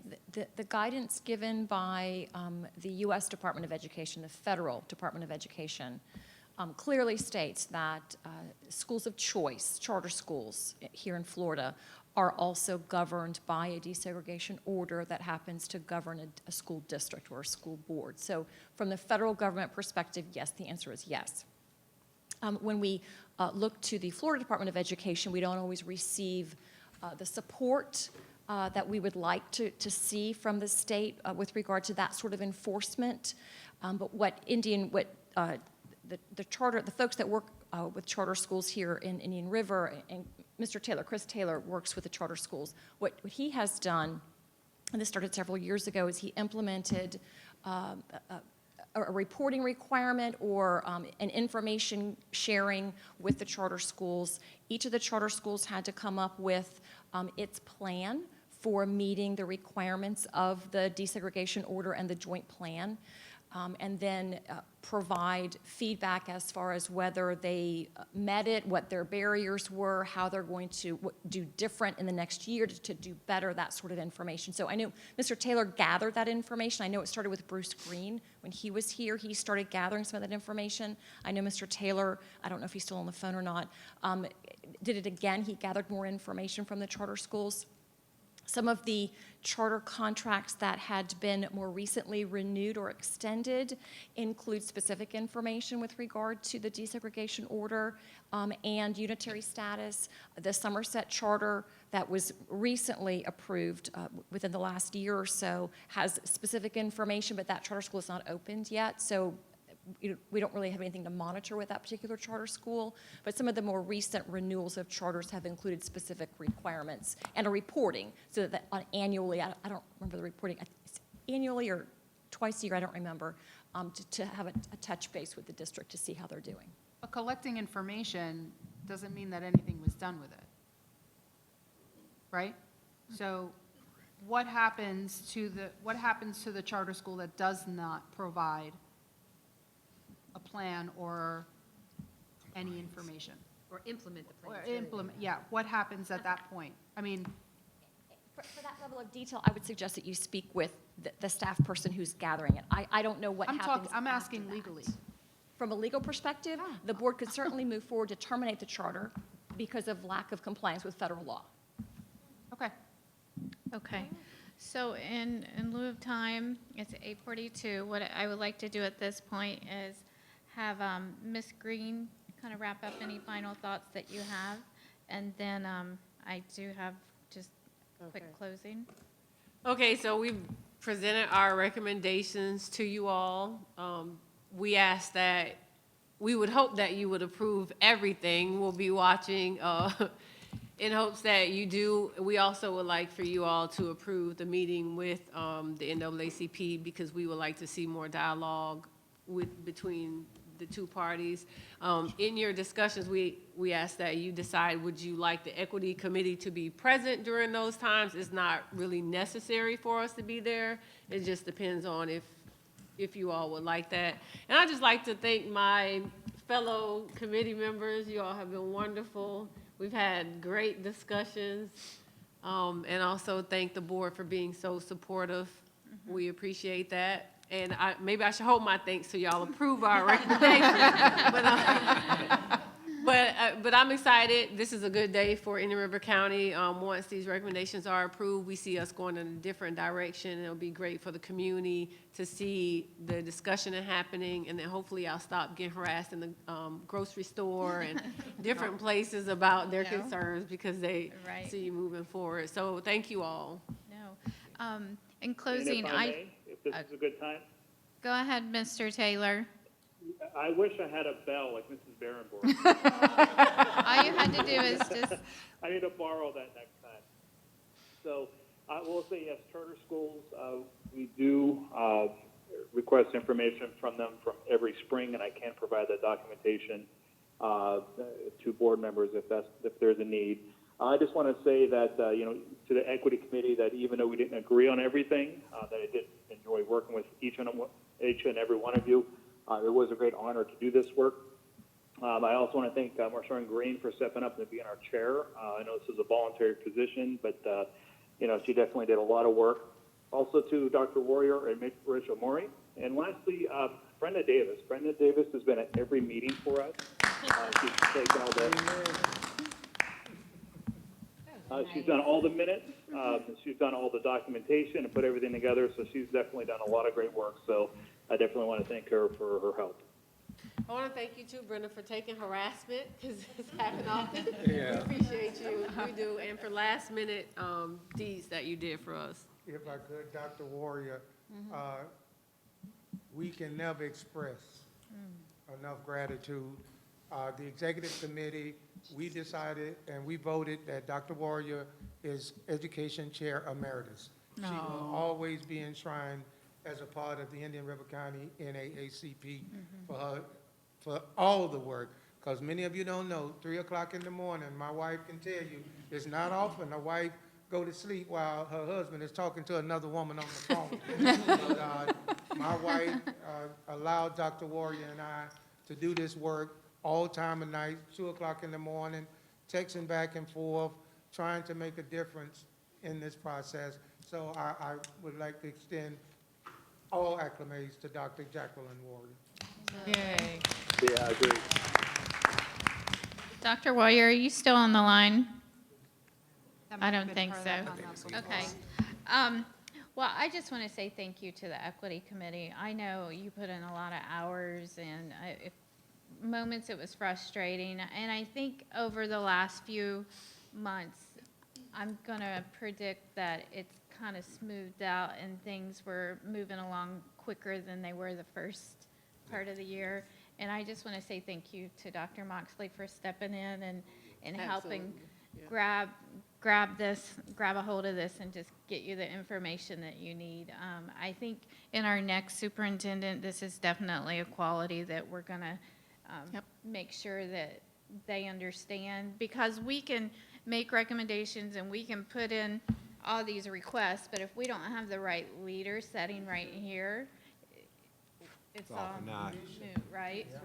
So I really appreciate Dr. Moxley carrying this torch forward for us, and I appreciate the board members for us all coming in agreement and making this a priority. And also, I appreciate the NAACP. I look forward to having those meetings that you suggested. I think that's a great idea. There's a lot of recommendations here. The superintendent's going to put them out in in a chart for us like we like to see them, so we can work through them, check them off, what we're going to start on and how we're going to approach this. We really have to flesh this out. And to Mrs. Rosario, I'm sorry I did cut you off. I did not mean to cut you off. I know that with Dr. Moxley, we're going to set up a time that we can go through all these details, because we could go on. I know we could, but we're not going to. So I will work with Dr. Moxley to set up a meeting so we can really hash out some of the details of all this. And I appreciate Mrs. D'Agresta for being here. She's always here when we need. We call a meeting. She's always there. But with that, Mrs. Zork, yes. can we thank Can our we guests? thank them? Absolutely. I Thank you all for I coming. think the NAACP, absolutely, our relationship that we have with you now, it's a new day, and it's a new time, and I think I tell my kids, there's, actions speak louder than words. So don't give me words. I'm seeing the change here. And I just appreciate that. And I know the community's ready for this. I'm ready for this. I have children that are growing up in this community, and I think we all want to see this for our own children. So at this time, we're going to adjourn, and anytime you guys need to reach out to the board members or Dr. Moxley, we still have this open communication, okay? We're going to adjourn at 8:49.